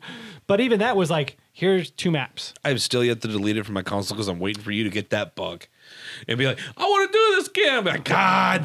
I'm ready whenever you guys are. You have been playing with Brian a lot. So Dude, I'm like, you want to be honest, like at my level of Modern Warfare right now, like it's fun. Like I'm getting through it. Like it's no big deal. I haven't played the campaign yet, which I still plan on doing, which that's pretty much what I paid for the game. Like the modern, I knew Modern Warfare was gonna have fun multiplayer because that's what me and Brian really bonded over was Modern Warfare 2, which is why I really was enjoying this. But the campaign was supposed to be stellar. Yeah. So you could drag me off of this, and I can come back to it whenever, and I don't care. So if you want to play some Division 2, you hit me up, and we'll get it done. After my busy ass fucking. I was about to say you're gonna be schedule. playing some Astral Chain. You got too much. yeah, stuff there's to a do. reason why we only have 2 episodes left this week. Brent's a traveling fiend. Wow, We can do it without him, but that was a good overrated. I'll go ahead and dive into mine, and then we'll pop over. It was a charged overrated. My overrated has to be franchise hype and fatigue. And this mostly deals with TV shows and movies right now. It's not so much with games, but like we talked about Endgame, and Endgame was great. Yep. But everything tailing off of it, like I don't know if you could tell from my tone earlier, but like the exasperation I feel of like you have to have Disney Plus to keep up with all these shows before you can watch these movies to make sure you're in the loop. Like not to mention you also have Netflix if you want to go back and watch some of the other stuff like Luke Cage and which are produced by Netflix and will never be on Disney Plus as far as I understand. Yeah, I don't see why they would want to. I'm already exhausted off of that. And it took this long to get to Endgame, which Endgame was a beautiful payoff. I felt very validated in it. They spent a lot of money on it. They should. Yeah, but like the rest of how Marvel's going, on top of like the constant battling online of trolls or it's people who are fighting for one cause or another, believe this movie is good for this reason or that reason, and it's true with Star Wars too. I feel that more with Star Wars right now. Like Mandalorian's great. I've been watching it with the wife, enjoying it quite a bit, but. Like, I am not excited for this new Star Wars movie at all. Like, even a little bit. Yeah. I am just so tired. There's another one of it. It's coming out this December. Was it something Skywalker? Rise of Skywalker. Yeah, that's right. But this is supposed to actually not be one of the intermediate ones. It's supposed to be the final one. Well, this is number 9. Yeah. And like, it's going to be good. I will watch it. I'm sure I will. I hate that they're bringing back the Emperor. I think I'm alone in that, but I really think it's dumb. I can understand seen that yet, so that's sorry. Oh, sorry. It's in the trailers. No, that's fine. I haven't seen the trailers yet. It's okay. Spoilers, bro. Fuck you. It's in the trailer. Yeah. But like, I'm already tired of that. And then DC is their own thing. Like Joker. Joker came out this year, and Joker's a good movie. It is not a fantastic, great movie. No, It I'm made gonna $1 hold billion off on spoilers on that one. I legitimately haven't seen the whole film yet. I won't talk about anything involving it other than my own opinion, which is I think it's good. It has problems. It is not a great film. And the vibrant, like, fur of people who are like defending that film online, and if you don't like it, you're XYZ. Heresy. Yeah, pick whatever descriptor you want. Like, It's almost like the yourself. Trumpites and the non-Trumpite. Yeah, level. it's just such level of like everyone's wrong. I read a message the other day from Reddit where someone's like, "Hey, if Rise of Skywalker is so bad, do you think that we could, as a fan base, just pick and choose what we like and stop going to see the stuff we don't like, and therefore we would just open source Star Wars, and therefore Disney wouldn't have control over it anymore?" I'm like, "What? world are you living in, Yeah. bruh? People aren't going to do that. That's just not how that works. First, open sourcing it takes all the fun out of it too. Like, yeah, you don't. oh, own that's fine. that. You've written the story, but like, I mean, you now have all of a fan sudden nobody fiction, can I enjoy it. guess. That's what that would be. That's the point of it. Yeah. But you don't own Star Wars. Like, you don't own Marvel. You don't own any of these properties. No. You are a fan, and they're a part of you. And they will give you whatever you're going to swallow, and you may or may not like it, and that's just how it's going to be. It's like the Pokemon Dexit thing that happened this year. That's probably a good example. Did you in say video Dexit? games. Yeah, that's what they called it. Is the Brexit of oh Dex. my god! Yeah, where half the Dex is not available in game. There's no inclination at this point of whether that half will ever be in the game. And so many people were like, "This isn't the game I want. Screw you, I'm leaving." And I'm all about paying with your wallet, like speaking with your wallet. You don't like it, that's fine. Don't pay for it. But don't belittle people who are enjoying the game because you don't like it. And that's exactly what seems Everyone's to be happening. opinions are different. That Get made used my to day. it. You're welcome. But it's just so exhausting to be a fan of anything right now. It's funny because like I'm not getting this stress from the Pokemon thing because I don't give a crap about that. Yeah. I would see that and be like, huh, eat poop. I've let it roll off, but it's that incremental, like, I'm a fan of so many things over time as you pay attention to it. It wears you down. And right now, any like major thing, I'm just so not in it. With one exception, which is the CW DC shows, because they're doing one major event across all 5 shows. It's Crisis on Infinite Earths, and I've watched the first 2 episodes, and it's incredible. So You know what the funny thing is like most of the mediocre stuff I'm starting to be okay with. Yeah. Because it's so much easier not to take it seriously, but still enjoy the world. Yep. yeah, Instead of having this huge weight on your shoulders where it's like, this is Iron Man, this is Spider-Man, this is Thor. And it's like, yeah, okay, cool. It's like, well, I think Black Widow's getting a show and a movie. just a movie. Just a movie? Like, I feel like, I don't know. I like those shows more because I don't feel like the weight is there. So Yeah. I don't have to worry about having to have such a definitive opinion on it. Like it is what it is, and it's like it's got its quirks. Like Laurel could die to fire, and I don't really care. Yeah. But I still enjoy the show for what it is, and I can move on. Whereas, like if it's like a major movie series, a part of the world, and it's like now I gotta deal with this, and this actually matters to me now, and it's like I don't have to worry about that. It was, I don't know if it broke me so much as it was just exhausting this year alone. And it has taken a lot of the fun out of certain things. Star Wars, of all of them, has been pounding us in the face pretty hard. Probably more than others. Disney's not done the best job with it. So. I agree with that as well. They're trying to make every dime they can. They know a recession's coming, and they just want to live comfortably. Squeeze that penny out of that stone. Yep. What about you? What is your biggest disappointment of the year? So, well, not Overrated, disappointment, I'm sorry. overrated. Overrated. Yeah. So no. So my most overrated actually. So even though I love this and I enjoy playing it when it works, I think the most overrated has been Stadia. Ding, ding, ding. What do we have for him, Johnny? No, I'm just kidding. Yeah, I agree. So I think Stadia has been the most overrated, not necessarily in the sense of what kind of product they're offering. Technically, the base product works.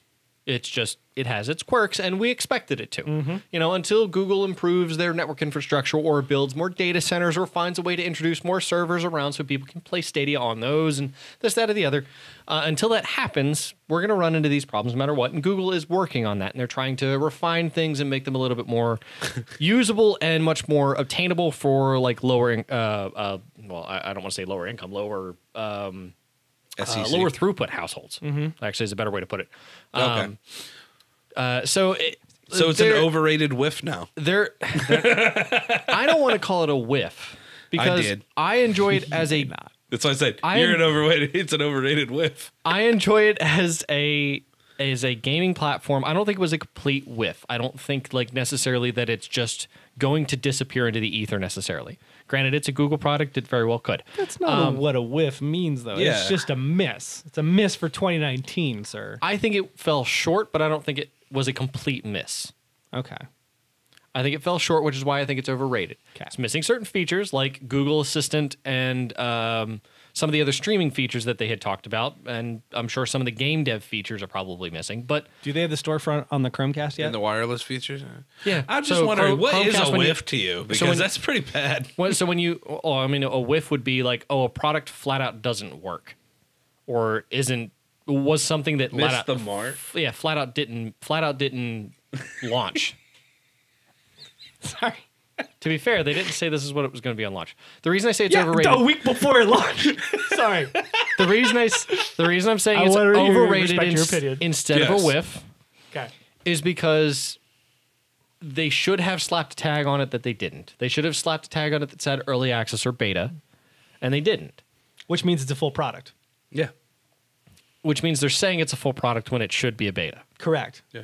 So as a full product, do you think it met the mark? No, as a full product, no. Okay. I'll say so it missed. I will say it's 60% there. It didn't miss. So he clipped it. It's on the outside. It's on the outside of it. Honestly, I was just enjoying saying "miss the mark" a lot because we're talking to you and I'm a child. I was just laughing because he is. No, I hate both of them. If you guys can't tell by now. We've been doing this for 80 minutes, and it's fine. You make more money than both of us put together. Yeah. Oh, okay, all right. I do understand what you're saying. I think incredibly overrated right now, especially given the hype that came behind it. I don't like the reason I don't think it's a complete whiff is because it's still a usable product. It is still there. It's still valid. It still works. Yeah. But there are some certain lackluster features about it, or missing features about it that can still be introduced later. Yeah. To make it a whole product. Okay. I think it's especially once xCloud starts getting introduced and a bunch of other things anyway that are competition to this anyway, and Google has a fully released product, and once all of the features have been introduced the way that they're supposed to, I think this will be actually a stable platform. 100% but agree with you on that. But they've got to get there to do it, and I will agree that it is still missing things and it has missed the mark for what it should be. Okay. But I think it is a good portion of the way. The potential of it is boundless, and it still has the potential to change our entire gaming world in this upcoming generation. Exactly.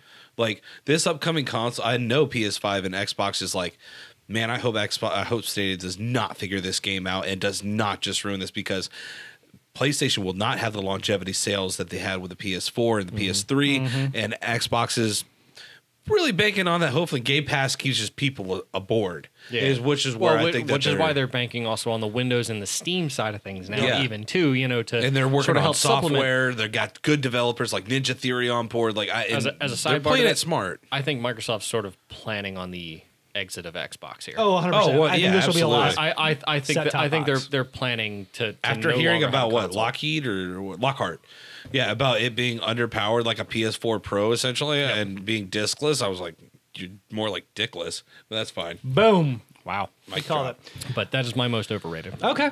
Time for the ultimate. See, that's why it was a penultimate beforehand. Topic of our show and of 2019, the top thing of the year. And we'll go ahead and start with you, Mr. Dispatcher, because I'm the most different between the two of you, I guess, or between the three of us, I guess. That, and quite frankly, you're going to be very technical, so we need to go into it now. Okay, that's fair. Yeah. Ryzen 9. Well, actually, I guess it's Ryzen 9 third generation for both actually the Ryzen processors and Threadripper. I'll throw both of them in there because Threadripper just got announced 4 weeks ago ish, that kind of thing. Is that something like hyper-threading? No, Threadripper is actually a separate processor line for workstations. Okay. So Threadripper has introduced, or AMD has finally stepped its way back into the processor production line and made themselves both cheaper and more performant than Intel. Okay. For the first time since 2011. I was about to say for nearly a decade, right? Yeah. Yeah. So this is fantastic. New competition has been entered into the CPU space because Intel flat out had gone stagnant. Yeah. And said, We don't have a reason to have to. Yeah. So then AMD suddenly got the boost on them by smaller silicon dies, being able to go from a 10 nanometer down to a 7 nanometer, which was a huge jump as far as power consumption and the ability to have the same number or having more transistors onto a single die as possible. We discussed that earlier. What was this the year? minimum nanometer before electrons started jumping? I think it's 4 or 5. Okay. I think it's so they're 4 or getting 5 nanometers. super close to capacity. Yeah, the AMD and Intel both. Well, actually, ironically, AMD themselves doesn't. They don't actually produce or do a lot of the engineering whenever it comes to some of this. They actually have a subcontractor that does most of the chip manufacturing. Interesting. Okay. Yeah. Intel, on the other hand, is a completely vertically integrated company as far as that goes, aside from like the actual raw material. Which is funny because their buildings are super long. You think they'd be the other way. That is a joke. I'm sorry. That's a weird joke. Vertical integration horizontally. It's fine. But AMD has finally gotten to the point where, don't get me wrong, their chip architecture doesn't quite support necessarily better computational power anyway if you equate clock speeds between Intel and AMD, but Intel... Should I say that again?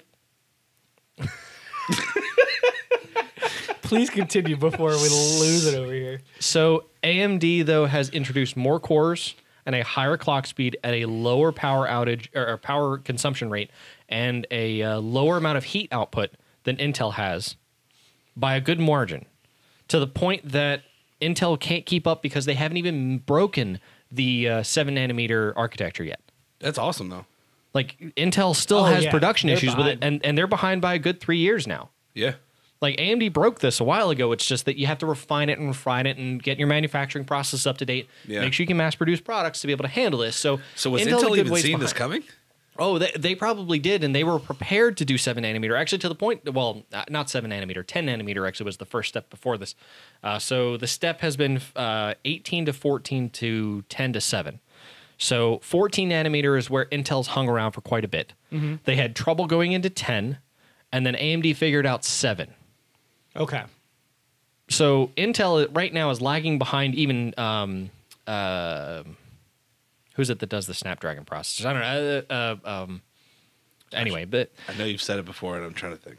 yeah, I can't remember either. But ARM and other CPU manufacturers, anyway, for smaller devices and that kind of thing, they've even broken 7 nanometers now. Yeah. But Intel has problems with their manufacturing process trying to figure it out. So like they know how to do it. They just can't seem to mass produce it yet and seem to figure out the manufacturing process. So AMD has sort of won out in the desktop marketplace here. But they've also taken that Qualcomm. in Qualcomm. AMD has also taken it to the workstation and the server lines. The new EPYC processors, because AMD has always done great at massive numbers of cores and a relatively moderate clock speed anyway, which is perfect for servers. So their new EPYC line has taken off in that respect because they're extremely power efficient. They're very price efficient anyway from a processor perspective as far as how many cores you get per clock or per chip with the clock speed you get per core. And they're relatively efficient whenever it comes to heat. And then the workstation, the Threadripper chips, have completely taken off, actually almost matching the server chips as far as the number of clocks and or number of cores and the clock speeds. And then the desktop chips just outperform, actually in games even, whenever it comes against the Intel chips. Interesting. Counter-Strike has notoriously been an Intel-favored game. Until now. AMD outperformed it with the 3900X, which is what I'm running downstairs in the desktop. The 3950X just got released with a higher clock speed, a lower heat output, and more cores. Damn. Wow. AMD is killing it. So for me, the Ryzen 3rd Gen series has been absolutely outperforming everything and has completely shifted the processor market space to the point that AMD is poised to take over a lot more anyway, unless Intel really gets their shit together. Okay. Yeah. Well, yeah, 2020 is going to be an interesting year then. I have to say, if you're going to invest into anybody right now, it sounds like AMD would probably not be a bad idea. What's more fascinating, too, is that both of the console manufacturers use AMD processors specifically. So they're going to be better from a heat output perspective and a power consumption perspective, which is what makes them more appealing generally to... Yeah. So they saw this a long time ago. Well, so actually, Xbox and PlayStation have both been AMD consumers for quite a while. Actually, since the original consoles, I believe, or actually not with Sony, the exception of PS3, yeah, because they use cell processors that were built in house for that. But that means that they also did it because it was cheaper. So the fact that they're still doing it means that they're really doing it for the power. Well, the rumor now is that the next gen consoles are going to be on par with the higher end gaming PCs today. Yeah. So what's considered the HEDT high-end desktop kind of realm, basically. The consoles will actually break into that a little bit because the processors that they're offering, because technically consoles always go with a lower bin chip. Correct. But they're easier to produce for AMD. So some of their, like, let's say off-brand, or I don't want to say off-brand, let's say lower manufacturing quality chips anyway that technically still manufacture or work with like certain cores at a lower clock speed and that kind of thing. You can throw those in the consoles and they'll be work just fine. Yeah. So I'm super excited for this. Yeah, I am too, because that means better computers. Computing gets much more powerful. And it's smaller. And it gets cheaper. Yep. See, that's the big one. The cheaper is the big one because less power consumption and the chips get cheaper. That's with able the heat to mitigation, that's impressive though. Like that's insane. Yep. So AMD's always been notoriously better as far as reporting its TDP numbers. I don't remember what the acronym stands for now. Heat output numbers anyway. They've always been much more I guess they've always reported more on the high end or the moderate end, that kind of thing, as opposed to Intel whenever they say their maximum TDP is based on TDP. Temperature degree. Yeah. Thermodynamic something. I forget what it's called, but it's fun trying to think of stuff for it. Their heat output, Intel's numbers have always been sort of on the low end of things to sort of understate it. Better from a marketing standpoint, but AMD's always been much more moderate as far as that's concerned. Like, yeah, all right, we'll give you the number, that kind of thing. It'll be somewhere in this range, kind of thing.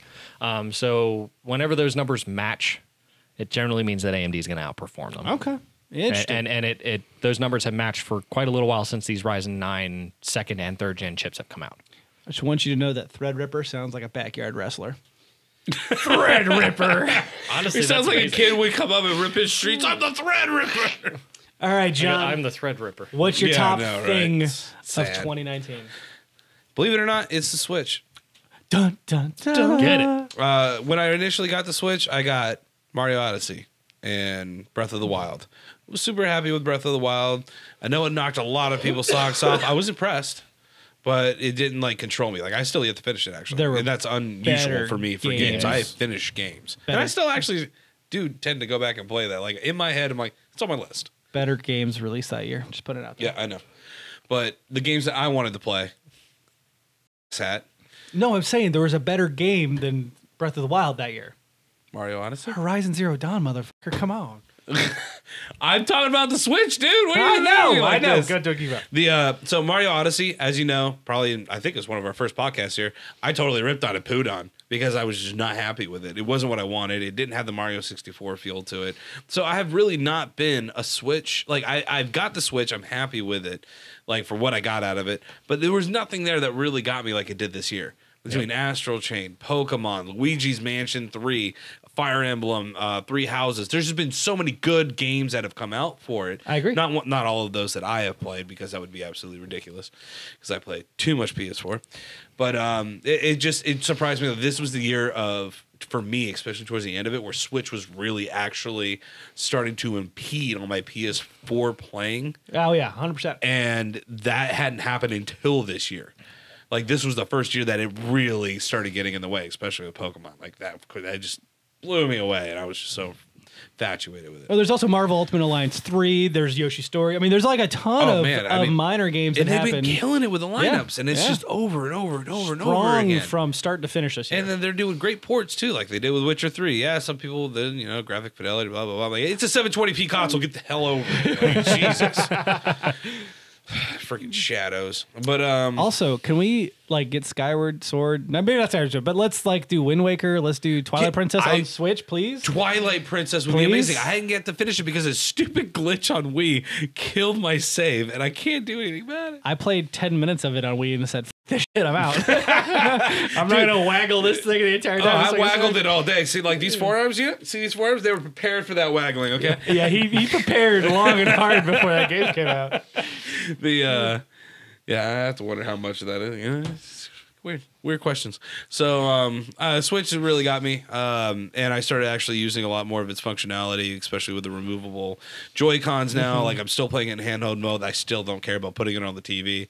I tried with Astral Chain. I did enjoy it for a little while, but I just always end up back in handheld mode. I almost exclusively played Link's Awakening on the big screen, and I don't know why. I think part of it was like, hey, I played this in Game Boy as a kid. It'd be really cool to see this on a big TV. Yeah. And there was a little bit of that, like, oh, this is really cool. This is great. I played Pokemon for 5 minutes on the big screen. I was like, yeah, that's cool. Yeah, and that was one of the big things. Everybody's like, this is going to be the first Pokemon we can play on the big screen. Well, it's like, that was literally a comment Brent made. Was like, oh my God, this is the first Pokemon I can play on big screen. And it was the biggest. No one said a word about it. No one cared. It didn't add anything. It was just whatever. Yeah.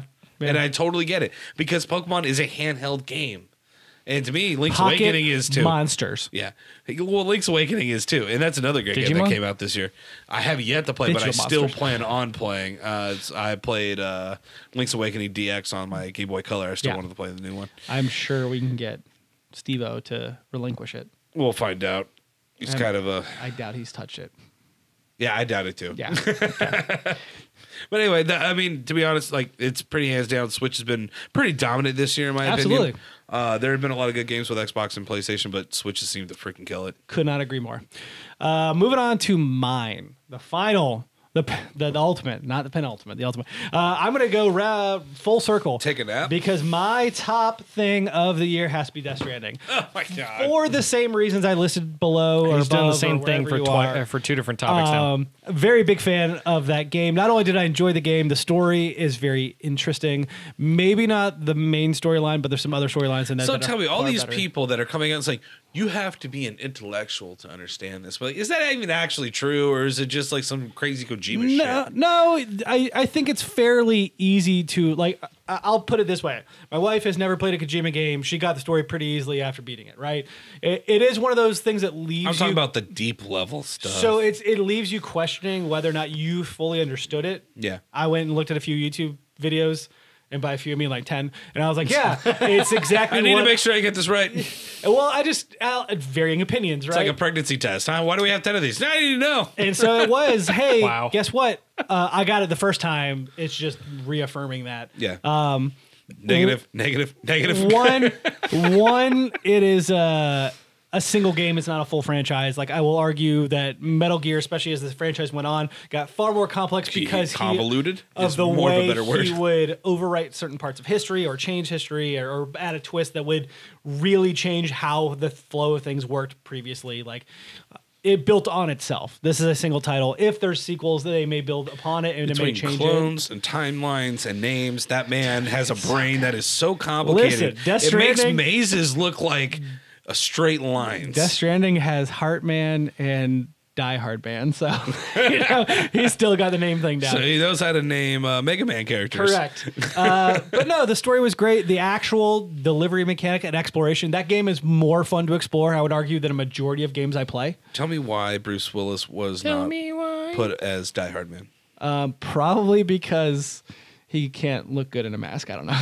He doesn't need a mask. Die Hard Man wears a mask for a reason. Oh, okay. If there's a reason, then I understand. Yeah. Well, Bruce Willis can wear a mask. That's fine. The actor who plays Die Hard Man, killer performance. Yeah, I've heard it's way better than Norman Reedus. Like Norman Reedus doesn't really do all that much. Norman Reedus plays Daryl from Walking Dead. So if you like Daryl from Walking Dead, you're gonna be just fine with him. Yeah, I mean like the majority of people. Correct. Yeah. Well, a lot of people are saying that he should be the one getting the nod for the nomination for Game Awards and not Norman Reedus. Do you agree with that? I would no, because I think Norman Reedus plays a very specific character and he does it really well. And that's fine. Yeah. But do you think it's better than Die Hard Man? I Answer the question, Brent. I like no skipping. I prefer Sam, which is the character's name, Sam Porter Bridges, over Die Hard Man. Conformist. But that's because I also relate to Sam a lot more than I do Die Hard Man. Yeah, I gotta understand. And the decisions Die Hard Man makes aren't always the ones I would agree with. So. Yeah, I mean, but we're talking about performance, not decision, game force decision making. But you're asking me to pick between the two, and I think the performance is equal, so I have to pick which character I align with more. Which would why? Be No, the performance, not their actions. Their performance is on par with each other. I think they both did very well. Mads Mikkelsen, Norman Reedus, and the actor who played Die Hard Man. I really feel bad that I don't know his name, but he. It's not James Earl Jones. It's it's Tom Earl something. Yes. Which is why I'm always I know close. That. Yeah. All three of them kill it in that game. I mean, kill it in that game. Yeah. They have their moments. It's like, how do you choose in Last of Us? Exactly, right? Yeah. But the emotional weight, the actual weight relates to my own life and various things. On top of the fact that, again, it is like one of the more fun games I've had exploring in a long time. Like I have people. I get the same feeling watching you play that game that I got from Breath of the Wild while going through that. That's what I'm saying. People applaud Breath of the Wild for you see something on the map and you can go there. You can do that in this game, and it's the same thing. You can go be exploratory. You don't actually have to do those missions. And you will find. I watched a video today of someone who found. There were Japanese archways that look like they belong in Shinto shrines, and I'm like, where is it? I gotta find that now. Yeah. I have no idea where that is. That level of exploration is in this game. You just have to dig for it. It's not an easy game to take, which goes along with the theme, which is helping people's hard. Yeah. But it's also worth it. Doing the right thing is hard. Working is hard. You have to put effort into things. It's worth it. And so I highly recommend people at least check it out. It's not an easy game to dive into. You can't spend an hour or two and decide if you like the game, I think. See, this is a game that I totally recommend. If it's not for you, don't buy it. Watch it on a stream because you will get the same satisfaction watching someone else do a lot of these same things. And I know that sounds really, really shitty because... Not necessarily. Well, I mean, it is because you're taking away money from the creator at that point in time because you're not buying into the game. But though it's no different than buying the game and returning it if you don't like it, right? Or buying it used. Yeah. So consider it you know what, you are putting it into the game. If you're giving it to a streamer or whatever, you're supporting them, and I can totally condone that in that sense. I will also say that of a majority of the creators that we know, Hideo Kojima is probably one of the most lenient individual. Lenient in the sense of if you were to give that explanation to him, I'm sure he would agree with it entirely. So. He'd be like, you know what, I want to experience this, but it's not worth $60. It's like, okay, but I really want you to. I can see him being, but I really want you to experience this. Yeah. And it's like, well, would you be okay if I watched it on a stream? Be like, yeah, that's cool.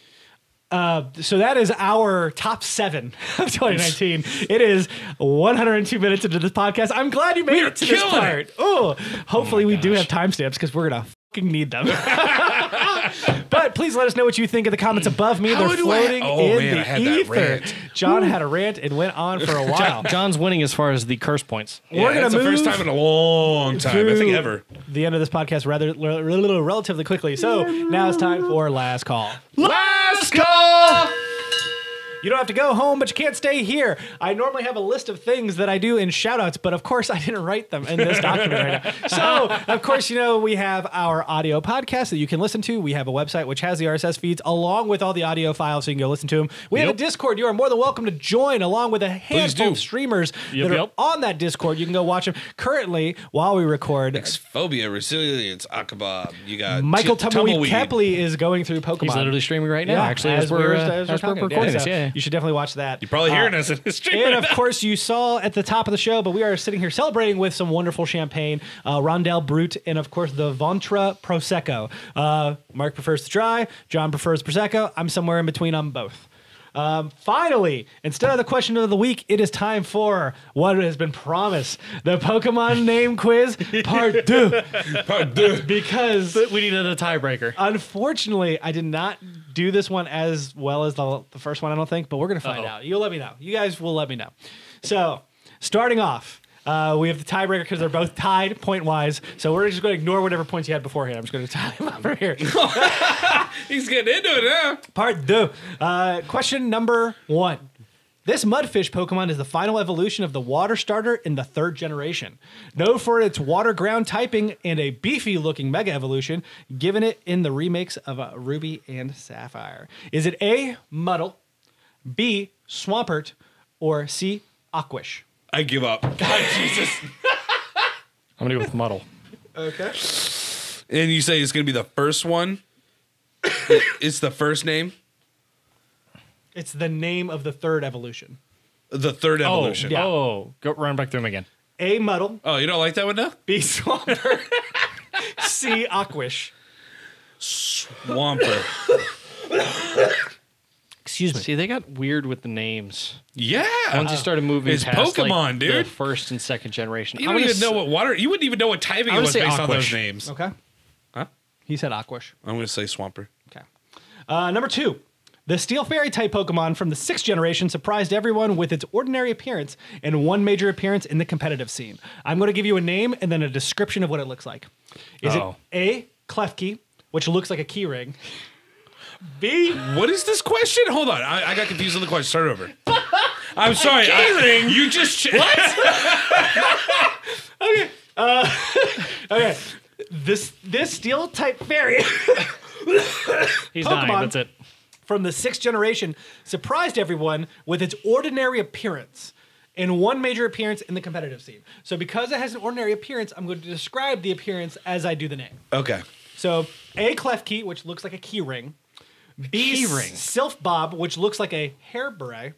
Or Shoehorn, which looks like a horseshoe. I was really proud of this question. Klefki, what was the second name? Sylph Bob or Shoehorn? I'm going to go with Sylph Bob. Shoehorn. Sorry. Another Steel-type Pokemon. This one is unique in that it can only be evolved by spending 400 candy on a Meltan in Pokemon Go. Its origins appear to coincide with alchemy. Is it A, Melmetal, B, Metallo, or C, All Metal? Metallo. What was the first option? Melmetal. That one. Number 4, known as the disaster Pokemon, this dark-type Pokemon has been known to foretell natural disasters, with many in the past believing this Pokemon actually caused them. Is it A, Calamion, B, Wickle, or C, Absol? Say the third one again. Absola? I'll go with that one. I'll go with number 3. I am Run through them dying. again. You said Calamion. I said it wrong the first time. B, Like Wickle. Calamity? Calamion? Yeah, correct. B, Wickle, like Wicked. Or C, Absol, like, I don't know. I don't know what that one is. I'm going to go with Absol. Okay. I don't give a shit. It's probably a spray can Pokemon. Calamion, I guess. That's the only one I would have done. Number 5, the pseudo-legendary of the 4th generation. I can't use this question anymore. I made it earlier. What? I named it earlier. I'll read the question. You tell me if you know the answer, because we were having a conversation about it. The pseudo-legendary of the 4th generation, this land shark Pokemon known as the Mach Pokemon is notable for its high speed and attack stats. Is it A, Terra Stomp, B, Garchomp, or C, Speed Up? That's too easy. I know the answer. Okay. It's Garchomp. Yep. You're welcome. I'm being nice. I wouldn't have known that no matter what. No, I wouldn't have known it was Garchomp either. Yeah, he was talking about the competitors. He was like, "This is better than Garchomp," and I was like, "That's it." I'll use one of the tiebreakers. There you go. I like One of the tiebreakers. I want to know. I did create 2. That is correct. That's not good. The only fighting ice-type Pokemon around, this Pokemon evolves from Crabrawler by fighting in the only mountainous area of the Alolan region. Is it A, Crusticle, or B, Crabominable? And that's right, there's only 2 answers for these. I got smarter than Just say Crusticle? correct. Crabominable. Yeah, I'm gonna go with that one too. Okay. I don't think they would put Crusticle in there. I really don't. See, that's going to be the plot twist, though. I know. I feel it too. So John is 100% the winner because he is either caught on to my Pokemon naming or my thing.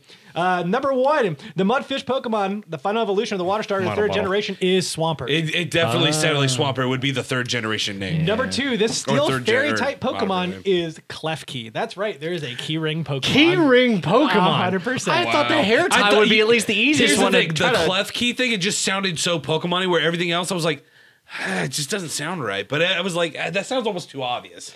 3, Clefairy, he likes that one. The Steel type Pokemon that requires 400 candy for Meltan is indeed Melmetal. So you got that one, right? No, you got that one. I got one. Yeah. 4, the Disaster Pokemon is indeed Absol. What? I was super mad about the fact that I misnamed or mispronounced Calamion because I worked so hard on it. And then I read it out loud. I was like, well, Absol just sounded so like almost Darksider-ish, like Absolution. And I was like, yeah, that sounds dark. I like that one. Felt good. I liked Absol. I like which that name. works because the dark type is actually mistranslated. In Japan, it's actually the evil type. So Interesting. the number 5 is indeed Garchomp. And then the tiebreaker is Crabominable. You fucking Crustacean. Icicle is where it came from. Crusticle. You thought that one was gonna work? Crusticle. I got one more just because I'm curious. Yeah, let's do it. This Pokemon evolves from Porygon 2 by being traded while holding the item known as the Dubious Disc. Is it Porygon Z or Porygon 3? Z. Neither. It doesn't exist. That would be funny. I'm gonna go with Porygon 3. Let's see. Damn. Because Pokemon's dumb. I don't know. But thank you so much for joining us for this episode. Yes. Literally the longest episode we've ever recorded. Recorded. 100%. 2 hours. Hopefully you enjoy it. Next year we'll break it up into 2 podcasts so that way you don't have to suffer. But until next time, cheers with our empty glasses. Cheers.